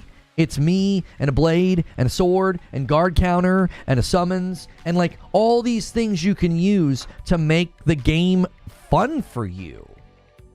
Like, if you're out here telling people that they're crutching or that they're no good or skill issue, I honestly think the opposite is true. I think you're no good and you have the skill issue. It's why you have to talk down to people. It's like, if you are that good at the game, if you're that just naturally gifted and amazing, then you wouldn't care what other people do. You know what I mean? You wouldn't care. You care because I think deep down you're not very good, and it frustrates you because you buy into the ego and the mantra of, like, no, this is the way to play. I bought into the same mantra, and it ruined my first playthrough of Elden Ring because I got to the second half and I just constantly felt like, well, if I summon, that's cheap.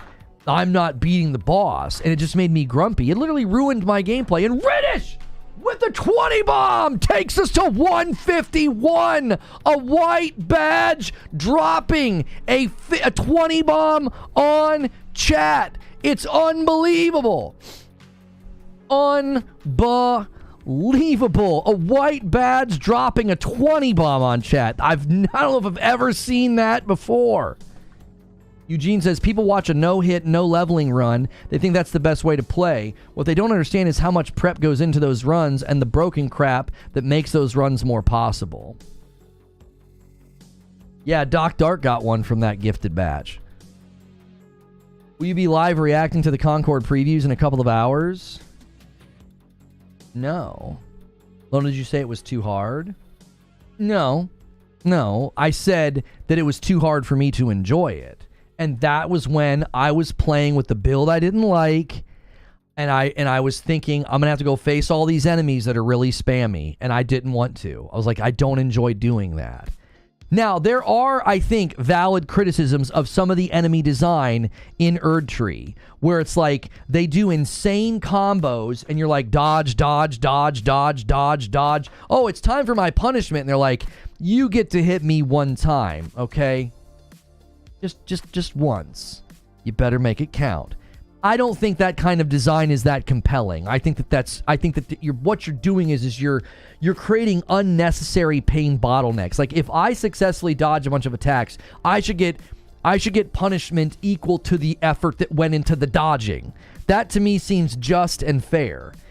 So I do think there are legitimate criticisms to say you're requiring this level of finesse from the player and you're not rewarding them with punishment on the enemy. So I completely changed my build and I said, you know what? I don't want to roll around on the ground. So I saw a video from Asmon using a shield and using guard counter. I was like, I miss guard counter. It's what made my no summons run so fun. I was sword and shield. I had a brass shield. I leaned heavily on jump attack, heavy attack, square off, and guard counter. And I loved breaking posture. And I saw footage of Asmongold just busting posture on enemies that were irritating me. And I was like, oh, let me go back in. And then I also started thinking, I was like, what if I've been thinking about the game completely wrong? What if I've been thinking about Elden Ring upside down? And I came into the game with the expectation of being Sekiro and like, I'm going to go toe to toe with every enemy, every boss and beat them and finesse them. And the game's like, we didn't design the game for you to do that. You can do that if you want. But you're basically turning the game into a square peg and into a square hole and you're being a round peg. Like you're not going to really fit into this game in a way that feels conducive to fun. You're going to be frustrated. And I let go of that. And I was like, you know what? I'm going to fight the bosses. I'm going to fight the enemies. And I'm going to summons if I feel like it. I'm going to bring co-op players in if I feel like it.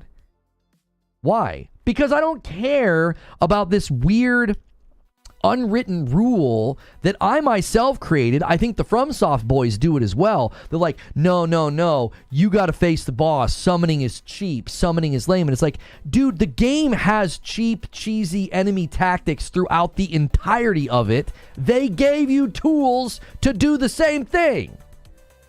Use them. And when I let go of that and I said, you know what? You're going to cheese. I'm going to cheese. You're going to break your animations. You're going to spam 8 attacks in a row. You're going to put area of effect on the ground. Fine. I'll do cheesy stuff too. You know? All's fair in love and war. And Elden Ring doesn't play fair. So why should you? It's that simple. If I wouldn't have played Dark Souls 3, and if I wouldn't have played Sekiro before going into Elden Ring, I would have played with a completely different mindset. I'm like, oh, you can summon? Oh, that's cool. Oh, it helps you? Oh, that's dope. And I just would have done it. I wouldn't have thought, oh, yeah, that's disrespecting my run, or that's like taking away from my run. But when you walk into that game from Sekiro or Dark Souls 3, you've got like this swagger and this pride, and you're like, yeah, I'm going to beat these bosses. And when you summon and something is in there fighting and doing things for you, it takes away from your enjoyment. And I'm here to tell you, it doesn't have to. It doesn't have to.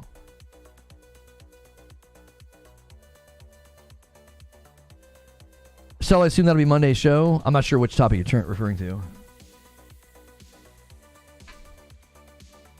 Your twin blade build was a cheese build back in the day. Plus, I love these new summons. They have a double legendary summon until they put TJ to shame. You watch your frickin' mouth. You watch your mouth. You don't talk about. Listen to me. Listen. Nobody talks about TJ like that. Do you understand me? TJ's my homegirl, and you better watch your mouth. But I'm interested. They're new summons? They're double legendary summons? I really think I want to go off into the sunset arm in arm with TJ. Hold DLC. TJ's been with me through thick and thin. TJ's been with me through thick and thin. I've been playing FromSoft games since Dark Souls 1, and the No Summons BS did not start till Elden Ring. It was not heard of in the Dark Souls era. What'd you say here, Trill? Like I said, Lono, I will match the game's energy. When the game starts throwing cheese like crazy flurries and huge hitboxes and 1-second punishment windows and crazy AoE, I will switch it up and pull out some of my cheese weapons and give it right back to them. That's exactly right. That's exactly right. It's like, oh, you want to play that way? Okay, fine. you want to be cheesy? Yeah, I'll be cheesy. I mean, like I said yesterday, you get to that second half of Relina, and she's like, oh, hey, I'm getting kind of close to death, so I'm going to bounce you off the ground like a trampoline. And if you miss the first dodge, you're basically dead. Unless, of course, you can tank it. Like I had so much health, I tanked it. But it's like you make it that far in the fight, and one mistake equals boom, boom, dead. Cannot mitigate it, cannot stop it. And I'm like, you deserve to be cheesed. Like that boss is asking for it. It's like those instant karma videos, where you see some bully acting like a bully, right? They're asking for it. And when they get, pow, chin shot, and they fall to the ground, something inside you tingles with joy. You're like, suck on that, bully. Same thing happens in this game. I'm like, oh, you want to play that way? That's the way you want to be? You want to have some crazy combo and I miss one dodge and then I'm dead? That's fine. That's fine. I'll bring out TJ, and then I'll just hit you in the back when you're not looking at me. I'm serious. Once you take that attitude, it's like the whole game opens up to you. It's like your eyes are open. You're like, oh, I get it. It's like the game's insulting me. And it's like, come on. Summon. I want you to summon. You're like, fine. Besides summoning Spirit Ash, Black Knife, TJ, I summon Crystallion. I like using my Mimic and standing back. Watch him kick butt. Watch him kick butt. He does better than I do me. I love the video where Kai summons his Mimic and it's Kevin Hart comes up and starts dancing. I thought that was hilarious. You mean playing however the F you want and F the haters? Your enjoyment matters? Yeah. Listen, if that's how somebody wants to play, dude, then go right ahead. If you want to play Elden Ring that way, man, more power to you. But if you want to come to my door, you want to come on my lawn and tell me that I'm doing it wrong, I'm just going to tell you to keep on walking. I don't care what you think. I had a blast yesterday. It was fun. I made my criticisms. I do. I think some of those things are kind of lame. I think some of the enemy design and some of the combat and the flurries and stuff, I just don't think it's necessary. Me personally, I think it would be more enjoyable if that stuff didn't happen, because then I would be more inclined to not summon and finesse the fight. But if I'm going to try to finesse the fight and you're going to pull some kind of cheap garbage at the end like that, no thank you. No, you just broke the contract. I'm bringing in TJ, right? And off the top ropes, TJ! Boom! It's like, You want to play those games? Fine. Play cheesy games, win cheesy prizes. Welcome to Elden Ring, right? Loving these kind of videos. Oh, thank you. If you guys like those July 20 games, top games coming, man, make sure and support those games with a like and a comment and a watch. UK Gamer says, late to the party. July is stacked for me personally. Final Fantasy expansion alone will take up most of my time, and the First Descendant looks promising. Can't wait to check these out. That sounds good, man. A lot of stuff to do. People lacking specificity in their language has really created issues. No one can complain about co-op or NPC summons. They're part of the game from the beginning. Spirit Ashes are the thing that creates contention. I hope the next game doesn't have them. Well, and I think that's part of the problem, Eugene. That was part of the problem, is I didn't see the game for what it was in my first playthrough. I didn't see it for what it was. It was like, you gave me this thing And as the game progresses, you're constantly provoking me to use it. It's like you can summon somebody to help you. You can bring in co-op. You can summon an NPC. You can summon a mimic or teacher or whatever.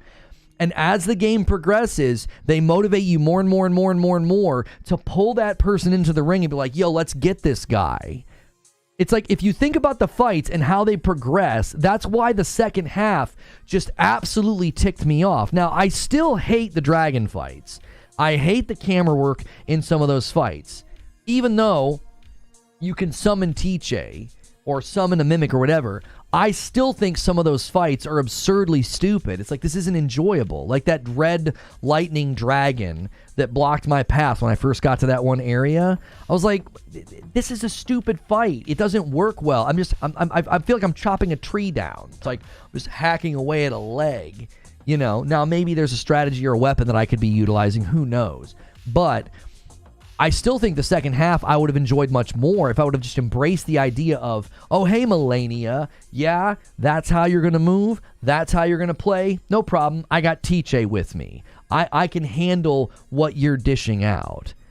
Instead, I felt like I'm being robbed of the opportunity to face Melania by myself, and bringing in Teache is a diminishment to my enjoyment. And I just, that was a perspective problem that I had, that I no longer have. There's a reason there's summons before every boss door. You're supposed to use them. Well, I wouldn't say supposed to. You can if you want. They're constantly saying, hey, you have this available to you. And to just constantly cross your arms and be like, no, I just think, again, I think I hurt my own playthrough. I did. Now, my second playthrough, when I did no summons, and I got to the fire giant, and I just lost a taste for the game, that was exactly the moment where it was like, I knew I'm going to get to the second half of this game, I'm going to try to run no summon, sword, and shield, and I'm just going to constantly get frustrated. Why? Because the game is constantly motivating you to use more than this very narrow tool set. Sword, shield, dodge, guard counter, that's all I'm using, right? This very narrow field of like enjoying the combat. It's like, well, yeah, this is it. And it's like, well, okay, you can do that, but you're making things way harder on yourself. Mesmer has a summon in the fight. Like, how do I summon and dodge at the same time?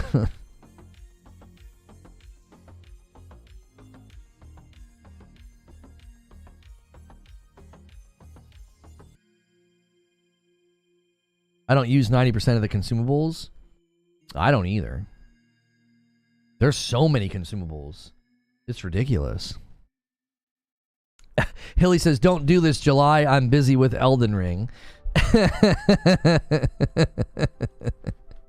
Guys, always remember, when you watch that morning upload, it helps me out.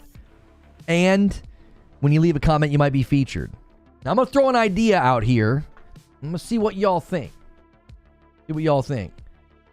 I almost did it this morning. We've always thought that it would be fun to kind of hang out with the members in the morning before the day starts. And now that I don't have to like finish up my monologue before the day starts, how many of you would be around 9 in the morning Eastern just to hang out, morning coffee with members? Just chill, just talk. I'd be in here drinking my coffee, having my breakfast, just before the day starts, just before everything gets going. You know? I almost did that this morning. I was like, I'm in the office. I'm freaking sitting here, you know? Elden Ring bad news? Every morning or Fridays? I'm thinking like, well, every morning except for Friday. I don't think I'd be back in time for Fridays. I might on Fridays. That's a maybe. But yeah, every weekday, basically just starting up early, just with members. 9 a.m. Eastern. Just hang out for 30 minutes or so, have some coffee, have some chatting, and then we would head over to the upload. We'd be primed and ready to go. We'd be like, all right, let's go check this out. Throne and Liberty beta console in July. Wait, Throne and Liberty is having their beta and console in July. Oh my gosh. Why is so much happening in July? So many betas. Okay, Throne and Liberty console beta. I'd be there when I'm not at work. Okay. Most of us are in fact here by like 7. Yeah. Okay, so it looks like the Throne and Liberty open beta will start July 18th, and it'll continue through July 23rd in North America, Europe. Let's see here. What we got? What is this? Open beta. Here we go. July 18th at 10 a.m. Pacific, so that's noon Eastern.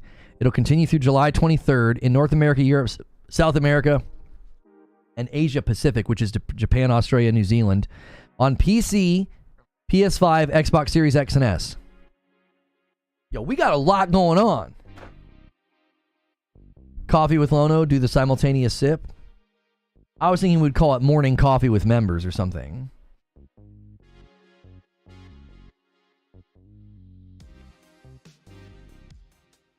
And it would be something that we would have scheduled ahead of time too, so you wouldn't get like confused. I would have like the member stream scheduled so members would see it and be like, oh, we go there first. The premiere would always be scheduled around the same time it's been, 8 o'clock or whatever. Yeah, you got to buy Reforge Roast to get access to the pre-show 5 minutes early. Yeah, every order of Reforge Roast comes with an early access code.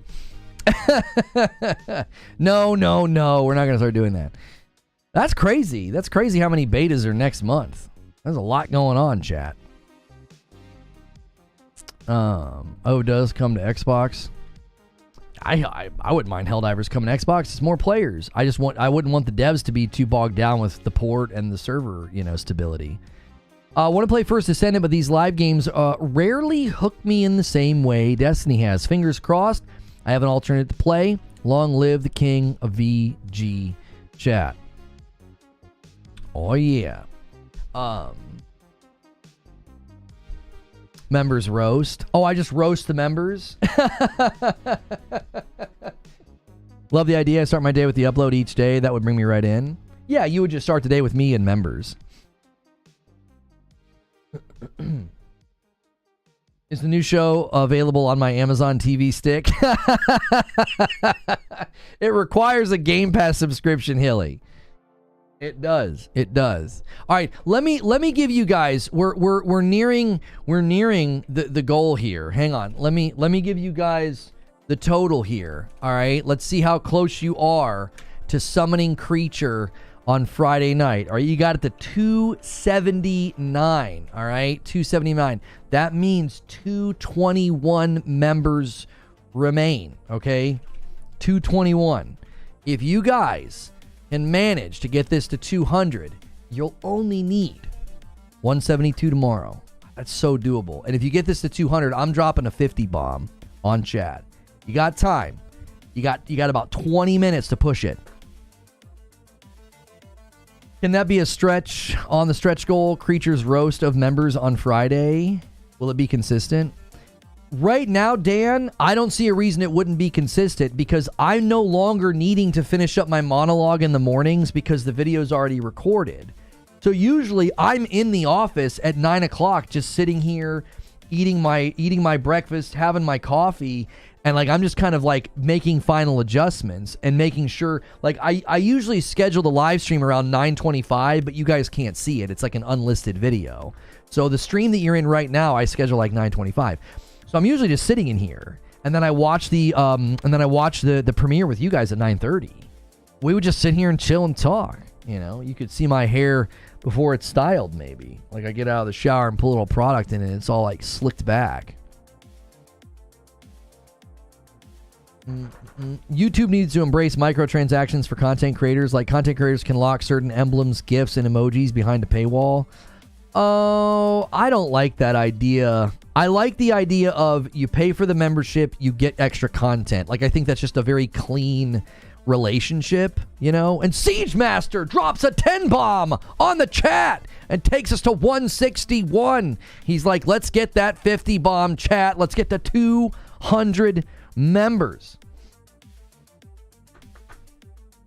I absolutely can't. I need my wife to turn off the when she gets a chance. She's got to turn off the air conditioner in the we run an air conditioner upstairs like in the bathroom, and it pushes cold air out into the hallway, so the thermostat's like not running all day. Can you turn off the bathroom AC? The main AC isn't kicking on at all, and I'm freaking roasting. I have the door open and everything, and it's just like,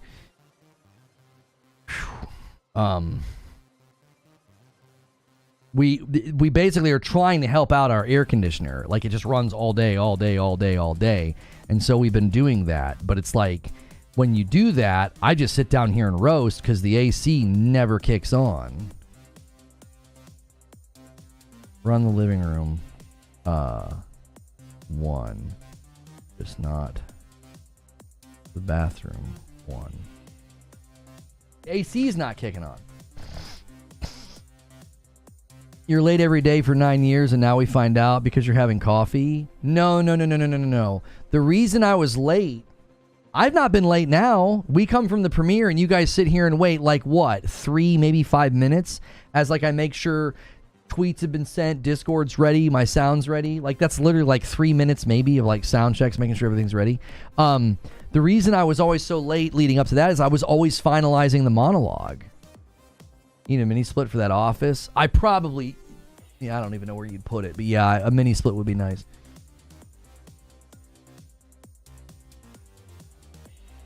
Microtransactions to pay to win a debate with Lono. Yeah, pay to win. You can mute my microphone. Lono in Dubai, we reach 50 Celsius, and it's not being midsummer. I mean, you just gave me a bunch of reasons to not come to Dubai in the summer. The pauses in the show is what bothers me about the new format. I can't be at work and tending to my phone. I'm glad you're having success with it, but I don't even try to tune in until 10-ish. I can't legislate to that, Dan.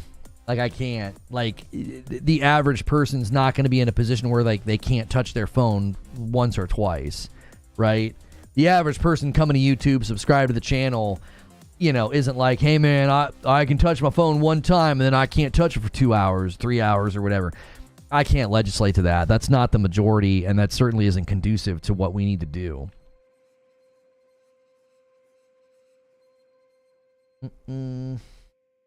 Mini split in the next room over. Punch a vent through the wall with duct pumping cold air into the office. Maybe. 110 here today. It's usually not that bad in here because the AC vent's right above me. But when you're keeping the hallway upstairs nice and cool, the thermostat never clicks over because it's like, hey, the house is cool. We're basically blasting the hallway with cold air so that the AC gets a break. But then I sit down here and roast because, like, you're never cycling new air into the office. Morning coffee would be cool. It would be afternoon coffee for some of us. Hey, you know. Shelly says, I'm super curious for these Concord previews as someone who's looking forward to the game and the beta next month. IGN, VGC. Well, that's a great reason to be a member. When we're in members' writers' room, we might go take a look at these previews and see if there's something worth looking at. Right? Maybe I need to do an updated upload or show about it or something. We'll see. Because I basically called it a huge risk. We have an upload on the channel right now, and I called Concord a huge risk. So, we'll see. Is the basement on a separate AC zone? Yeah, it's an upstairs thermostat. It's a ranch, so we just have one floor and then a basement. We don't have like an upstairs. Just one floor, basement, that's it. And usually the AC's running all day. Because the thermostat's in the hallway, and the hallway is right below the, like, attic pull-down stairs, and heat just pours out of there. I've done everything I can to minimize that, but...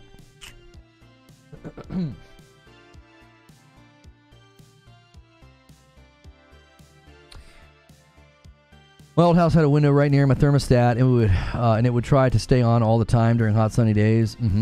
Yeah.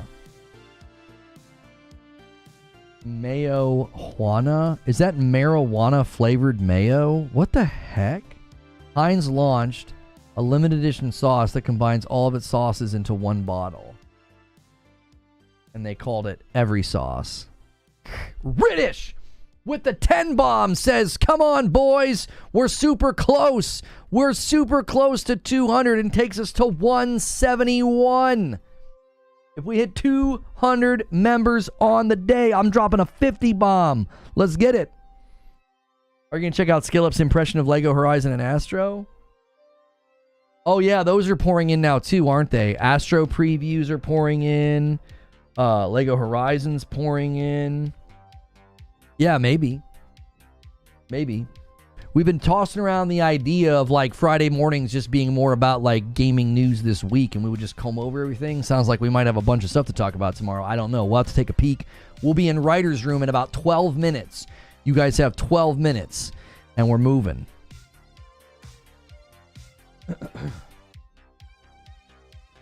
Lushy, I got to get the member again. It wasn't even here. Hey, there you go. Guys, take a quick second and smash that like button. I guarantee you there's over 400 of you here. We could hit 300 likes. Let's do it. Let's do it. Did I miss any games, by the way? Top games coming in July. Did I miss any games? We've been talking about all the games coming out. Concord, Rivals, First Descendant, Flintlock, the NCAA Football game. I always feel weird about reviewers playing against other reviewers in previews. Something about that feels odd. Don't you think? Like two sets of reviewers fighting it out and not knowing the game?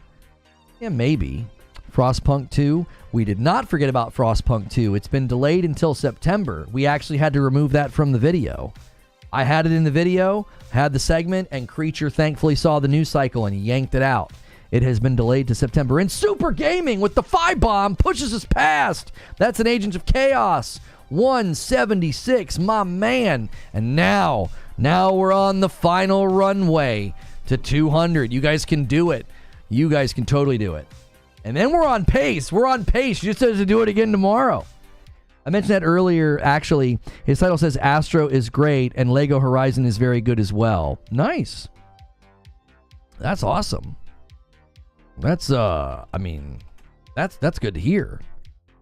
You know?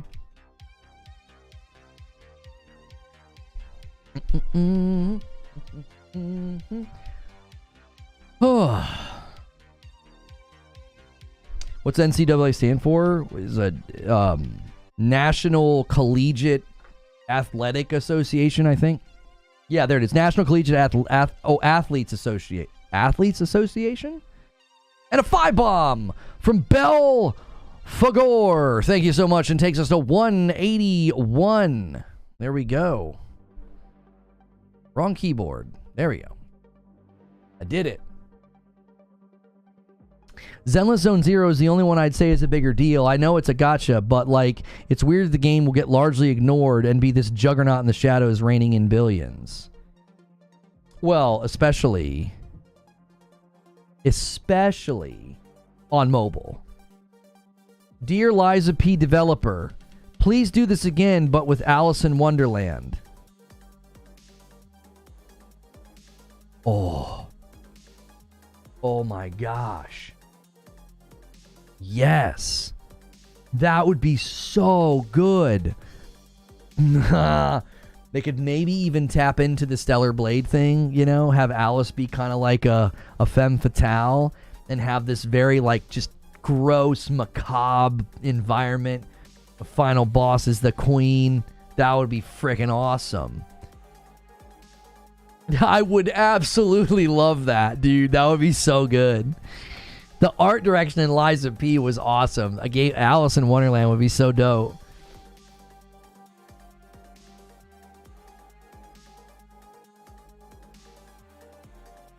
Does he know? Oh, is there an Alice game already? You haven't seen the end teaser? Somebody spoiler it in the Discord. What's the end teaser? Don't put it in YouTube chat, guys. Don't put it in YouTube chat. I don't care to have it spoiled for me. That's fine. Oh, that would work too.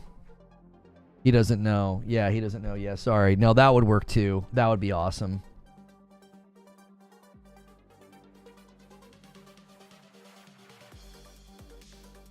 They could end up doing a trilogy. They could do the one you guys is teased at the end, and then they could do Alice in Wonderland. Zenless Zone Zero is Hoyoverse, and they do amazing quality for gacha games. Like, all their games are AAA caliber games. Honkai Impact 3rd, Genshin Impact, Honkai Star Rail. So ZZZ is going to be a banger. Okay, so here's the thing, though. Here's the thing. I struggle with that because I didn't want to play Diablo Immortal and like be like, here's how to play the game free. Here's how to play the game and not spend any money. I almost did that. Right? I almost did that. But in my mind, does that promote a game that I'm not aligned with from like a gaming monetization practice standpoint? Do you know what I'm saying? Like, I struggle with that. I didn't want to promote Diablo Immortal because I don't agree with that kind of microtransaction setup. I always have people tell me, oh, you're really hard on Genshin and you never even played it. And it's like, I don't agree with that style of monetization. I don't agree with the gacha. I don't agree with the pity. Like, the more money you spend, the more likely you are to get the thing that you're going to get because pity keeps stacking. So basically, every time you spend money, you're motivated to spend more. I do not like that. I think that that's set up in a very insidious way. So it's like, oh yeah, I could promote Genshin and never spend a dime and be like, here's how you play free. And I could promote Diablo Immortal or Zenless Zone Zero. I'm like, here's how you play for free. But I'm promoting monetization practices that I do not support. Because I know what that leads to. It leads to people spending more than they should and being manipulated, being psychologically manipulated to spend more than they should. And I don't want to put that on my channel. Like, the most you're going to get is, like, I mentioned Zenless Zone Zero in, like, a top games in July. But, like, I'm not going to, like, play the game and, like, showcase, like, here's how you can play it and not spend any money. Because eventually somebody is going to watch that. Somebody's going to watch that, play the game, and end up spending money. And then I feel like, I don't want to be a conduit to that. I'm not like standing on some moral soapbox. I don't want to be a conduit to that kind of microtransaction practice.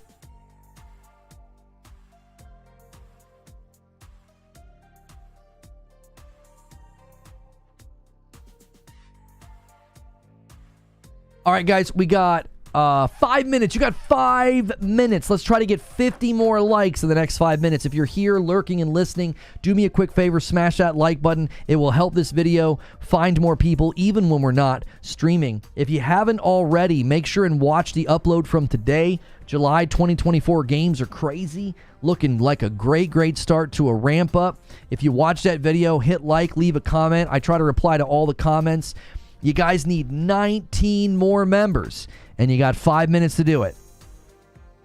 It's such an interesting take, Lono. Very respectable and understandable. Catalyst gambling, though I will say I don't know that Hoyoverse are that bad. They do a lot of story content as far as I know. A 5-bomb from Parasito! Think of it this way. I don't even want to stream on Kick for that reason. I streamed on Kick for a while, multi-stream. And I felt weird about it. Not because I didn't mind the extra support. People were supporting me over there. They were doing memberships, right? They were subbing or whatever. But the fact that I'm driving people to a platform that is trying to drive people to gambling. Like, I don't know if I would promote a business that tried to get people in the door with, hey, look at this puppet show, and then they got slot machines. Like, they're trying to get you to gamble. Like, I wouldn't do that. I'm like, no, I don't care if you have, like, legitimate entertainment or legitimate things in the front of the store. You're trying to get people to do this thing over here that I don't like and that I don't support. Yeah, First Descendant could go down that road too. All of a sudden, it starts to get nasty with the micros. And if that happens, I'll be like, Not that bad. They sell casino gacha to kids. Dude, what's wrong with you? What are you talking about? Are you talking specifically about Genshin? I like the game. I like the game roundup coming for the month. Oh, thank you. Yeah, if you guys like this, we got good results today. It wasn't too bad. So if you guys support it and you like us doing it, we'll keep doing it. I never want to invest in something that you guys aren't enjoying. If you guys are like, yeah, you don't need to do that, or you don't need to do that segment or this segment. I'm always trying to give you guys content that you are going to get value out of. Like, if it helps you and gives you good info and you're like, hey, that was really helpful, then we'll keep doing it. And Therapy Quantified gets us a little bit closer and takes us to 191 with a 5-bomb right on the doorstep. If we hit 200, I'm dropping a 50 bomb, and we are really close. You blame the free-to-play model for microtransaction madness? I think you're blaming the wrong thing. You know, I think you're blaming the wrong thing. It's like, I think this type of thing existed before we started seeing free-to-play. I think free-to-play just opens the funnel to more players. You know? If you ever feel dirty or weird or guilty doing something in your gut, no matter what, don't do it. You know, I respect that. I'll get back to you on my thoughts on ZZZ as a complete outsider. The combat does look sick. It does. Yo, what's good, Donnie? NBA and 2K sports games have some sus micro practices with chances, etc. But, you know, loot boxes and cards. Yeah, I don't support or promote games like that either. I don't. That's an excellent and admirable take on it, but I totally support your view of Genshin now that I have a better understanding of your view. And another one from Risic. Yeah, I've never tried to, like, dog on Genshin. I'm like, yeah, I know it's a good game, but I also think their micros are scummy. You can avoid them. So what? And a 10 bomb from Riddish. He pushes us over. And not just over, but Agents of Chaos style. 202 on the day. You guys are well on your way to getting Creature's appearance on Friday night. Let me give you the grand total for the week. You guys just slammed through another 51 members. That's 330 on the week. You just set yourselves up. You only need 170 more. That's it. And a 5 bomb, taking it down a little bit more. Kingslayer takes it down a little bit more. 207. You now only need 165 more to get Creature here tomorrow night. Come on, guys. Playing party animals with him would be hysterical. Like, I'm genuinely like, do it. You can do it, chat. You can summon this man. You're on the doorstep right now. Like 165 more is nothing. Is nothing. I'd let you guys extend this stream if you want. We're only at 2 hours and 10 minutes. You guys would have to keep the train going, or we'll go to Riders. We'll go to Riders. I'm gonna drop the 50 bomb and a 5 bomb from Lone Wolf takes it. You only need 160 now. Another 5 to add to the pile. Unbelievable. 5 bombs all the way there would do it really quickly. Thank you so much, Lone Wolf. Unreal to see the support lately. Riders room time. If you guys, if the train keeps going, I won't. Well, you guys can extend. I've done this before. I put the stream in your hands. We've talked about the topic. We've had a good day, and now we can just have fun. We still doing party animals? Ala Park, I actually said that I would let you guys vote. I would let you guys vote. If you guys get the number, which will be insane because you had a slow start this week, and you guys are turning it right now. You are turning the corner. If we get it, I'll let you vote. Which would you rather do? Like Fall Guys with the community where he has to play with us again, or Party Animals? And a single comes in from Kingslayer. Thank you so much, Kingslayer. Keeping the train alive.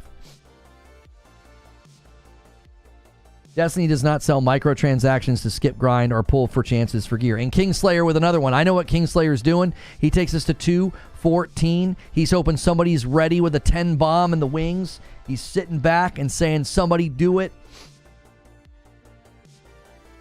Can't wait for Creature's response after all the stuff he was talking. I honestly was like, oh, we're going to miss it again. I have confidence we can do it now. I'm very confident we can do it now. 215. 215, there it is. A 10 bomb to 225. Kingslayer's tempting somebody to do it. Sorry, just got in. How much do we need for the goal? I think you need like, I don't even know how much you need now. Hang on, I got to add it up again. Because you guys just blasted up even more. 215. You need 3 and a 10 bomb from Parasito drops it to, you need 147. It was 165 just a second ago, and Parasito takes the bait and does the 10 bomb to 225. Unbelievable. Yeah, you guys need 147 now. You've whittled it all the way down. This morning, you guys needed, I don't even know what you needed this morning. It was absurd. You needed 147 plus that. Plus the 225 is what you needed. 147 plus the 225. You needed like almost 400 members this morning, and you guys have just absolutely wailed it down. Okay, so our video is correct. The beta begins 12th through the 14th for early access, and the open beta is the 18th to the 21st for Concord. Great. Those people on that website had the right info. PlayStation's Concord is breaking new ground in how live service games tell stories. Yeah, but the question's going to continue to be from me. It's going to continue to be from me. Okay, great. Who wants a story in a PvP game? Octua? Yeah. And a 5-bomb from AOZ. He's keeping the member train going. Oh, he just did it. He rolled it forward. 230 out of 250. That's a 20-bomb dunker tease. We'll see if anybody takes the bait. That's a good one, AOZ.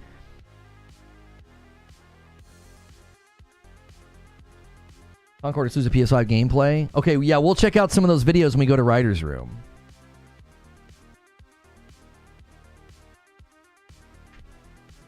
Destiny lets you buy Battle Pass levels, though. Yeah, but isn't that different? Doesn't every game let you buy Battle Pass levels if you don't want to do the grind? I feel like that's different than what like a gacha game does. Gacha game is like you're pulling for characters, and the more you do it, the better your chances because of the pity mechanic. You know what I mean? I don't know. Story equals PvE. So confusing Concord to do story and PvP. I will say it's an interesting concept. And a 20 bomb from Javier Cotto. There he is. The man himself comes out and just from the shadows pushes it all the way to 250. The man, the myth, the legend, Javier Cotto. I miss that name, dude. That name's the funnest one to yell. Oh, that's a good one. We're not seriously comparing Destiny microtransactions to gacha games, right? Oh, I don't think so. I don't think so. You guys now only need 127. Javier just lowered it. Instead of 147, you only need 127 more. Unbelievable. Unbelievable, the growth today. You guys are crazy. My Facebook feed is full of the Hawktua memes. Oh, yeah, it's everywhere. Whittling it down. You're whittling it down. 127. And another one comes in from Risic, the Agent of Chaos. Pushes us past 250 to 251.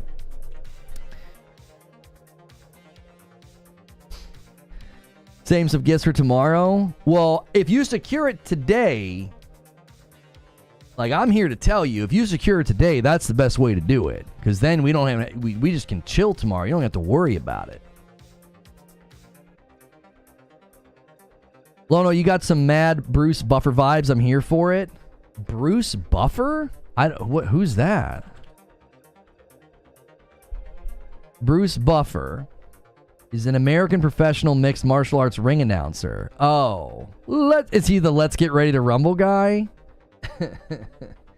He's the veteran voice of the Octagon.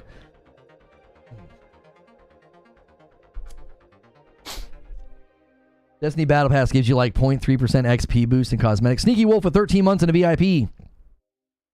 The Hawktua girl actually got fired from her job for that interview. I thought that was a rumor that got debunked. I don't feel like that actually happened. We could all change our names to Javier Cotto, and the fun never ends.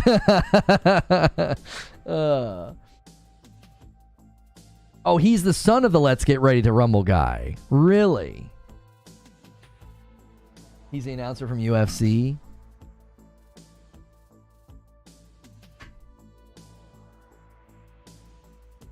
That's his brother. He says it's time. Okay, so that's his thing. Eugene says that was fake. Yeah, I think her getting fired was a total fake out. I don't think that was real.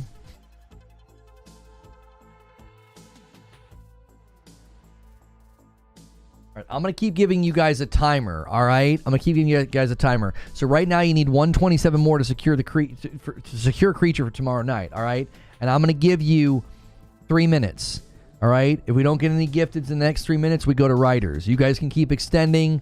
We've got time. I don't like the streams going longer from 3 hours, but when we just chill with the community like this, it's a fun time. We just get to chill. So I put the stream in your hands. You got 3 minutes. If we hit the 3-minute mark, I'm going to go schedule writers and we're going to bail. I owe you 50. Don't let me leave without doing the 50.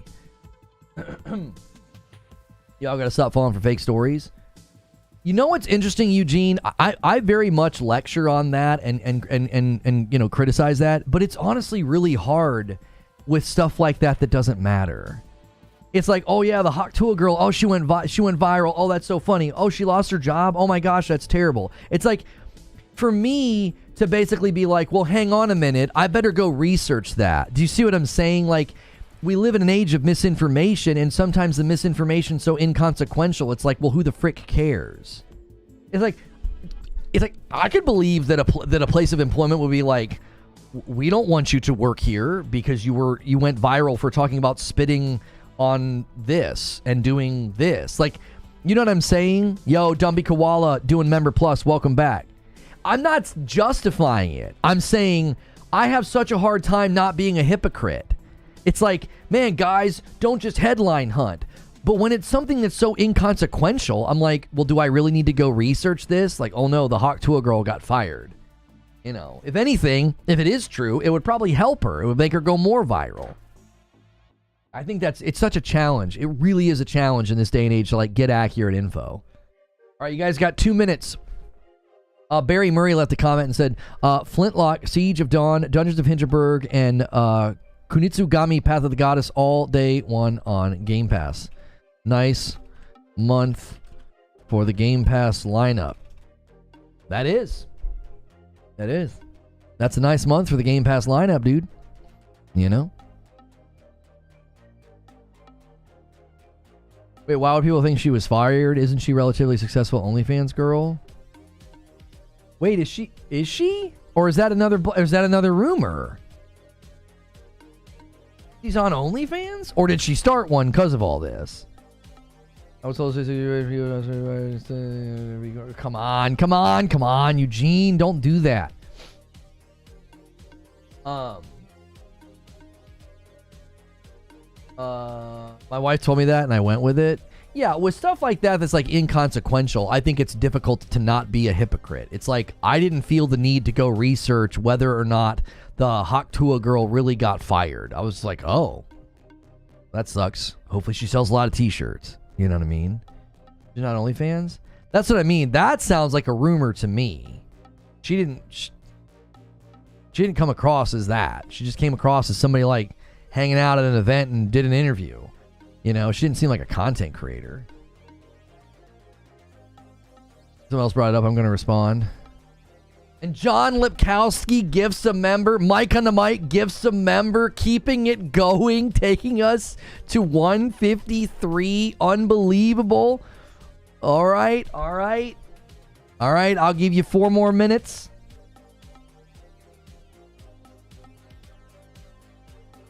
You super chat, spread it. I thought she already had an OnlyFans thing going for her.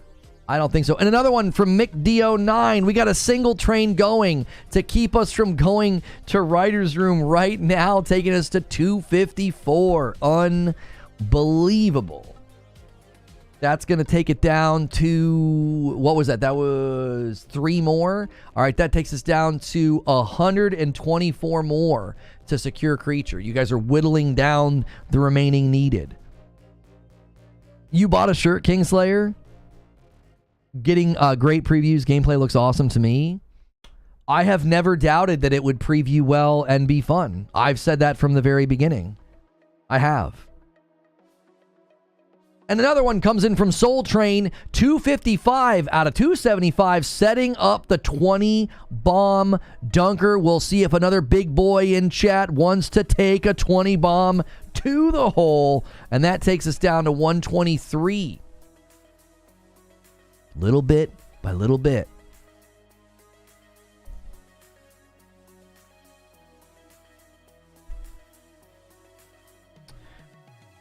Said this during stream, probably hear answer, but the Fire Stick situation could try to bring PS5 to Game Pass with using any Bluetooth controller.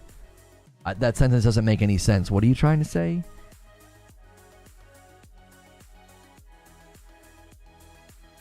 FromSoft parent company Katakawa suffers ransom hack. Services have been down since June 8th, threatened with the leak of 1.5 terabyte of confidential data. Oh, golly.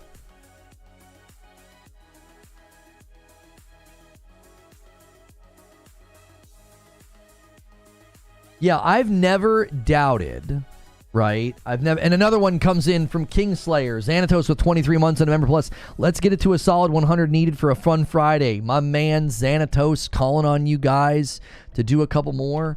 There it is, 256, dropping the needed total for Creature to 122.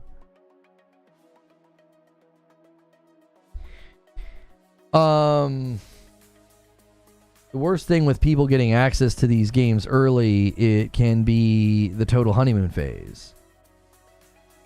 Have you thought about selling your membership through Amazon? They won't charge you. It's free. Shut up, Hilly. Yeah, I mean, that's another thing. Like, I've never once said, and another one comes in from Xanatos. Thank you so much for gifting a member. You guys are going crazy right now. I've never once said that it doesn't look fun. It does look fun. That's not the question. The question is not, hey, can you make a fun hero shooter? The question is, who the frick cares 3 months later? Who cares? It's like, is anybody going to play that game for the long haul? That's how a game like that survives. Now, track with me here. I've also said this. Helldivers 2 had very meager expectations. Therapy Quantified has upgraded to Member Plus. Listen, if we get enough people to upgrade to Member Plus to where we have 700 people paying for their own memberships, we only have like 620. So we need about 80 of you to bump up and start paying for your own membership. Member Plus is the easiest way to do it. It's only $1 more. And if we hit that 700 milestone, we'll do a watch party with Madam. And we will watch... I was going to do Star Wars Acolyte because I haven't seen it, and it would be amazing to watch that with you guys and suffer through it with you. But we need that. That's like a separate milestone just for fun. That's not like a normal stream thing. Anyways. To me, it's like, how do you keep people... Oh, yeah, I'm sorry. I broke my train of thought. Helldivers is PvE. No. Listen to what I'm saying. Let me finish the thought. Helldivers had very meager expectations for how many people were going to play in its opening month. Do you want to know what that means? That means they didn't anticipate having this long tailwind of crazy player numbers either. If you only think you're going to get this many players in the beginning months, that's naturally going to taper down. It's possible that a game like Concord has very meager player expectations because smaller team, smaller budget. It's more like an experimental game for PlayStation to figure out live service player behavior, spending behavior, etc. So the same could be true of Marathon. These could be smaller projects, smaller budget, smaller teams, and they're like, yeah, we don't expect this to be a banger. We don't expect this thing to rival Overwatch or Apex or Fortnite or any of these games. It's like, if you think about it in the realm of like Helldivers, Concord, and Marathon, they're hitting like a spectrum of like PvE, arena hero shooter, and then extraction, hero shooter, we think. They're hitting like this broad spectrum, and they have like some very meager player expectations for all three. Helldivers, shoots out of a cannon and exceeds all expectations and goes viral. I don't know if that's going to happen for Concord, but it's possible that I'm looking at this and thinking, if you want to have a successful live service game, you've got to be the next hot thing on the block. And a lot of these companies might be saying, no, we don't. No, we don't. We don't need that. All right, I'll give you guys 3 minutes. It's 12:17. You got 3 minutes. If we get any more gifteds, we'll keep going. We're at 257. You need 122 more for Creature tomorrow night. I still owe you the 50 bomb. I'll do the 50 bomb when we go to leave. Actually, I should do the 50 bomb now because it takes a long time. It takes a long time in chat to clear out.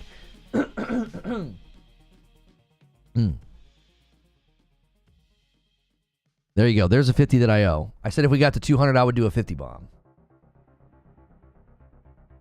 I actually owe you... Yeah, I actually owe you more, though, because the 50 bomb was just for 200. I owe you 10 more as well. The 50 bomb is going to take over chat, though.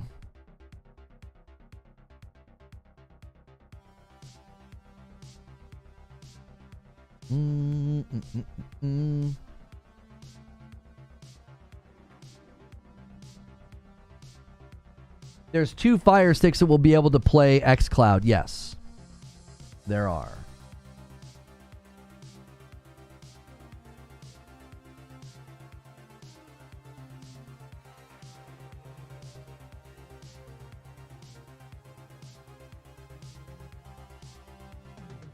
JC says exactly. They may want to just make enough money to make back and have a steady fan base.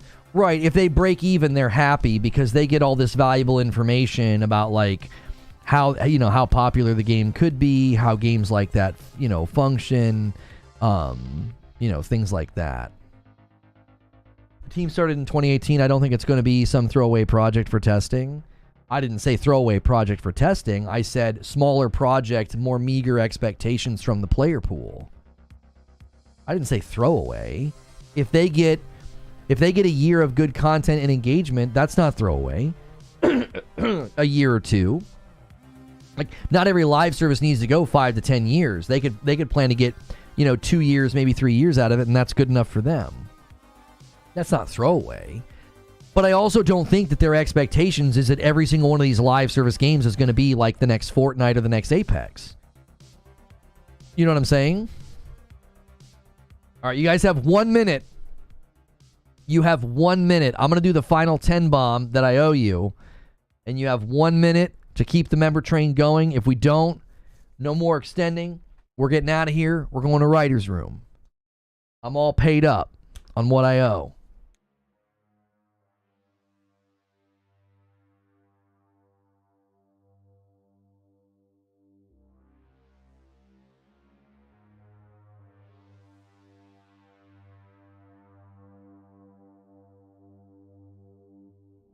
This dude didn't let me buff to fight a boss? What do you mean? Foamstar's got really good previews. Live service games are unpredictable. And they keep doing updates in that game. I don't understand. I really don't. For all intents and purposes, it seemed like that game flopped.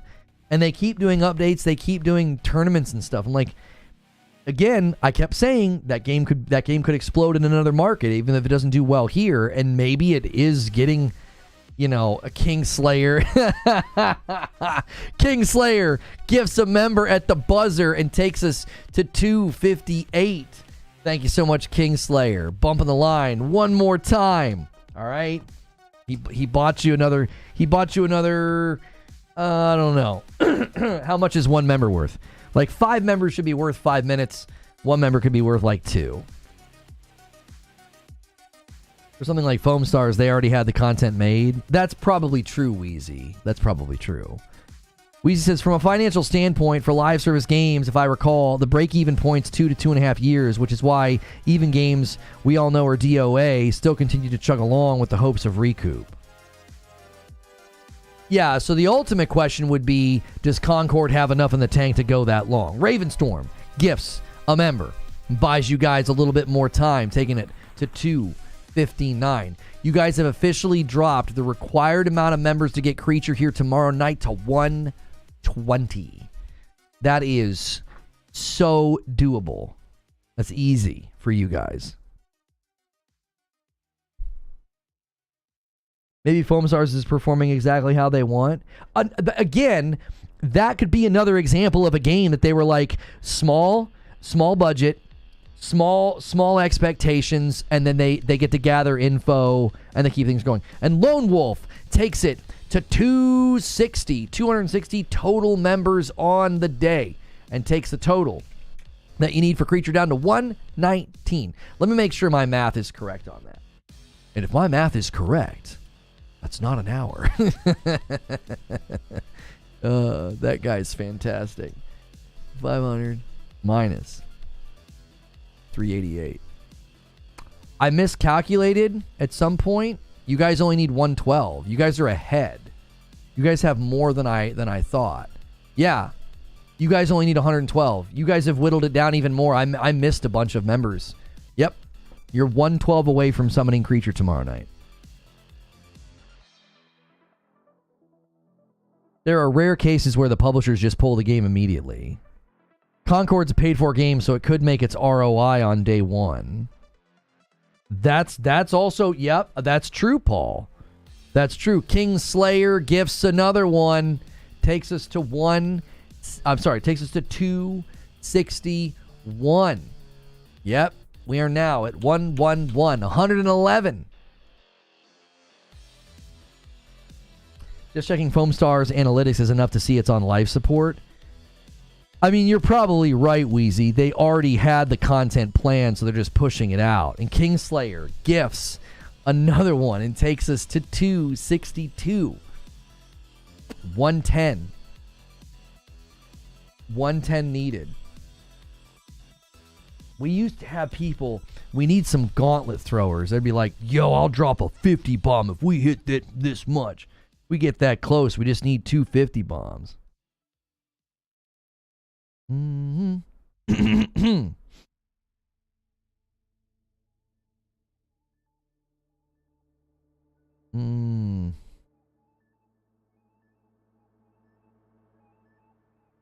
And a 10 bomb comes in from Detective Seeds, the man himself. His cancer's in remission and he's in here dropping bombs.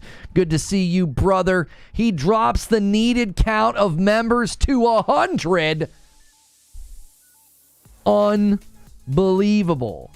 3 more to 275. Like, I'll owe you guys another 5. You guys are crushing it. And Belphegor takes us to 273. We're never going to get to Writer's Room today. You guys have taken the stream hostage. You scared me. Sorry. It like gets quiet and I'm like, and Detective Seeds!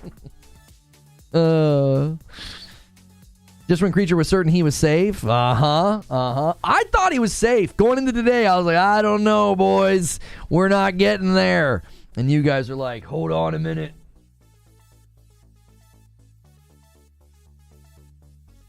Foamstars, interest over time.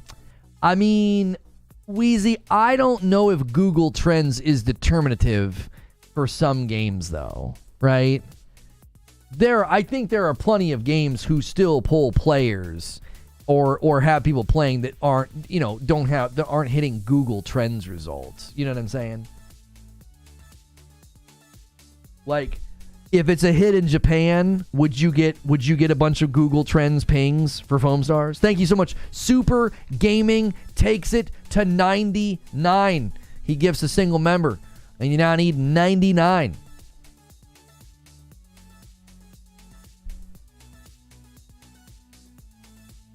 Haseo says, okay, team, we need 250 bombs. It is Haseo's birthday. Haseo is requesting 250 bombs for his birthday, so I honestly would be disappointed in you guys. I'm just kidding. I'm totally kidding. I would be really disappointed in you guys if you didn't give him what he wanted on his birthday.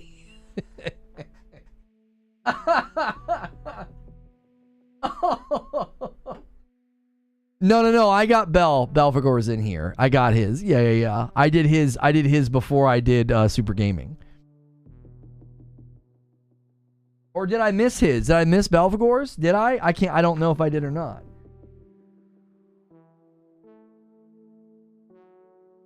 Foamstars over time. Yeah, it never got a ton of search results. It never was really high on Google Trends, Wheeze. I don't know if that's deterministic of a game's engagement volume. Do it with Helldivers 2. See where Helldivers 2 is right now. Would we and then we know where Helldivers 2 is right now player base wise. Like, obviously Helldivers 2 on Google Trends is probably right. It's probably lower than it ever was. It's probably down pretty dormant by now, I would think. Oh, you checked it in Japan. So it is getting some search results in Japan comparatively to here. Still not very high. It's basically dead even over there on Google. Again, I'm just going to keep coming back to, is Google Trends deterministic of a game's engagement volume? If Foamstars is a smaller... Oh, did we get... Mine should be 275, said Super Gaming. Okay, that's my mistake. Okay. That takes us to... That takes us to 98. Okay, you need 98 more. I owe you guys 5. It might not let me do the 5. I've already done some pretty big ones. We'll see. They've been shutting me down really quickly lately. Okay, that one got through.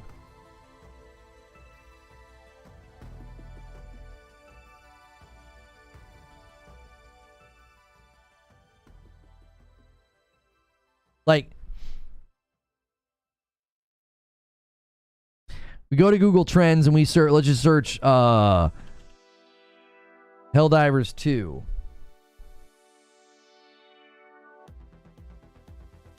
No, I mean, Helldivers 2 has maintained at least some kind of a graph. Yeah, I mean, even now, it's maintained some type of a graph, right? You obviously have the wait, hang on. Let's go past 12 months. Yeah, but come on. See, look at what I'm saying. Look at what I'm saying. Exactly the same. It's not identical to Foam Stars, but like it spikes all the way up to 100 here, and then it whittles its way down here to like look how low the numbers are. And then look at the frickin' Foam Stars one. I'm not arguing that Foam Stars is popular. I'm not at all. Oh, hang on. You switched to Japan, right? To get that result. Those are similar arcs. It's not identical. I'm not saying at all that Foam Stars is popular. What I'm saying is that if you go to Japan and you look at Foam Stars on Google Trends, its arc is eerily similar to Helldivers 2, which arguably Helldivers 2 exploded everywhere.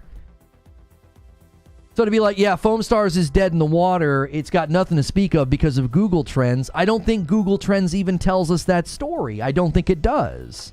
We would need actual hard data. And what I'm going to come back to is very simple. I could see games like Helldivers 2, Concord, Foam Stars, and Marathon being smaller teams, smaller budgets. They're okay with smaller player bases. These games were not meant to be explosively popular, huge, oh my gosh, it's the next Fortnite. So they could be very pleased and have no issue with Foam Stars results. They could be like, no, that's fine. It's obviously got better interest in Japan. There's almost zero interest in America in the West. So, you know, we've got a player base over there we want to keep feeding content to. All right, it's 12:30. I'm going to give you guys 5 minutes. 5 minutes. A 5 bomb is worth 5 more minutes. Singles are worth 2. we got to get to writer's room. We can only stream for about another 19 minutes. I don't like these being longer than 3 hours.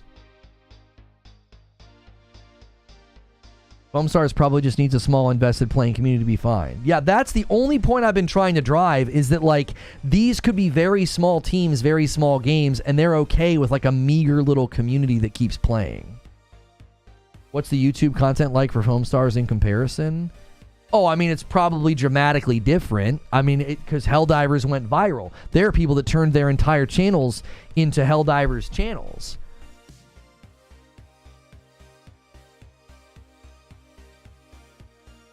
I mean, I'm seeing 2 months ago somebody made, let's do a filter for Foam Stars this month. 2 weeks ago, a game trailer.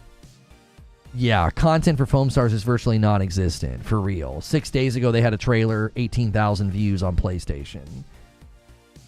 Yeah, nobody's really creating content centered around. Now, hang on. Let me go to filter in the last month. Can I change region? Duration, features, sort by type. Yeah, I can't change regions on the filters. I don't see a way to do that. I'd be interested to see like Japanese content creators or Japanese channels. They're not going to show me Japanese search results. They're just not going to. 2 minutes for one member, surely 3. It usually rounds up to 3, Hilly, anyway. Because of just stream delay.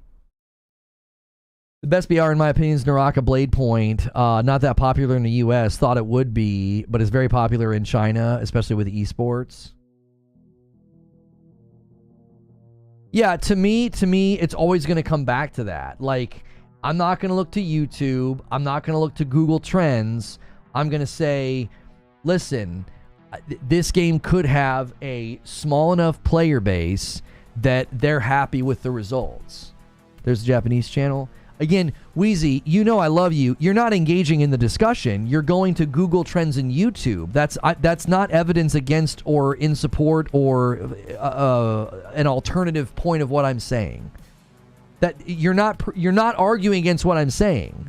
What I'm saying is if you look at the response to Helldivers 2 and what that team expected, they expected far lower numbers than they got. The same could be said for a game like Foam Stars, Concord, and Marathon.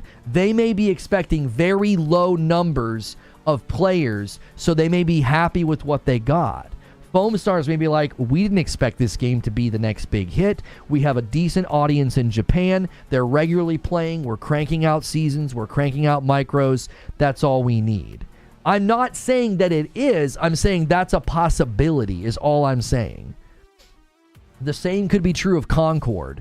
They're not planning on Concord to be the next Overwatch. They'll be happy with a very meager audience. And if they get enough people regularly playing and coming back, they'll be happy with that. Smaller team, smaller project, etc. So I'm not trying to argue in favor or in support of Foam Stars like, oh, it's super popular, so like Google Trends or YouTube is somehow disproving me. I'm just saying they could be completely happy with where these games are right now. They could. So, 1 minute. You guys got a minute, and we're out. How's Foam Stars in China? I don't know.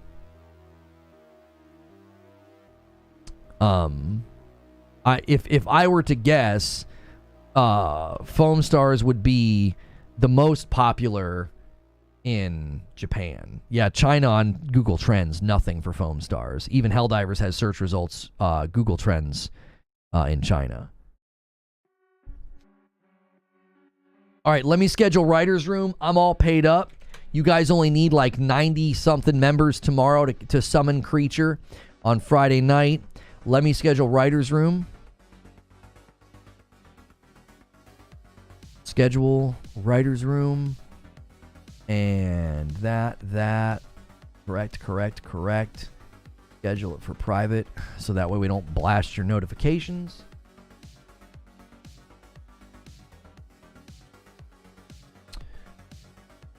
Is Google even allowed in China? I don't know. It got results for Helldivers on Google Trends. All right, members only. Close that. Refresh. I mean, as far as I can tell, I've said this many times, as far as I can tell, Foam Stars flopped. I continue to tell people, you know, it could surprise you. It could get support in Japan. That's all I ever said. I said nobody saw Splatoon and said, oh, that's going to be a huge game. Nobody said that. Nobody predicted that. So games can have, you know, an appeal that you don't anticipate. And I thought, I don't know, you know, Foam Stars could be one of those weird, quirky games that explodes in another market, in another culture. And that's all I ever said, right? Obviously, as the internet always does, everything you say is exaggerated and misrepresented. I never said it's going to be a huge hit. I never said, oh, it's going to be good, it's going to be amazing. I always said, this thing could be a huge hit in Japan. And seemingly, that is, according to Google Trends, where they got the most attention, traction, or interest.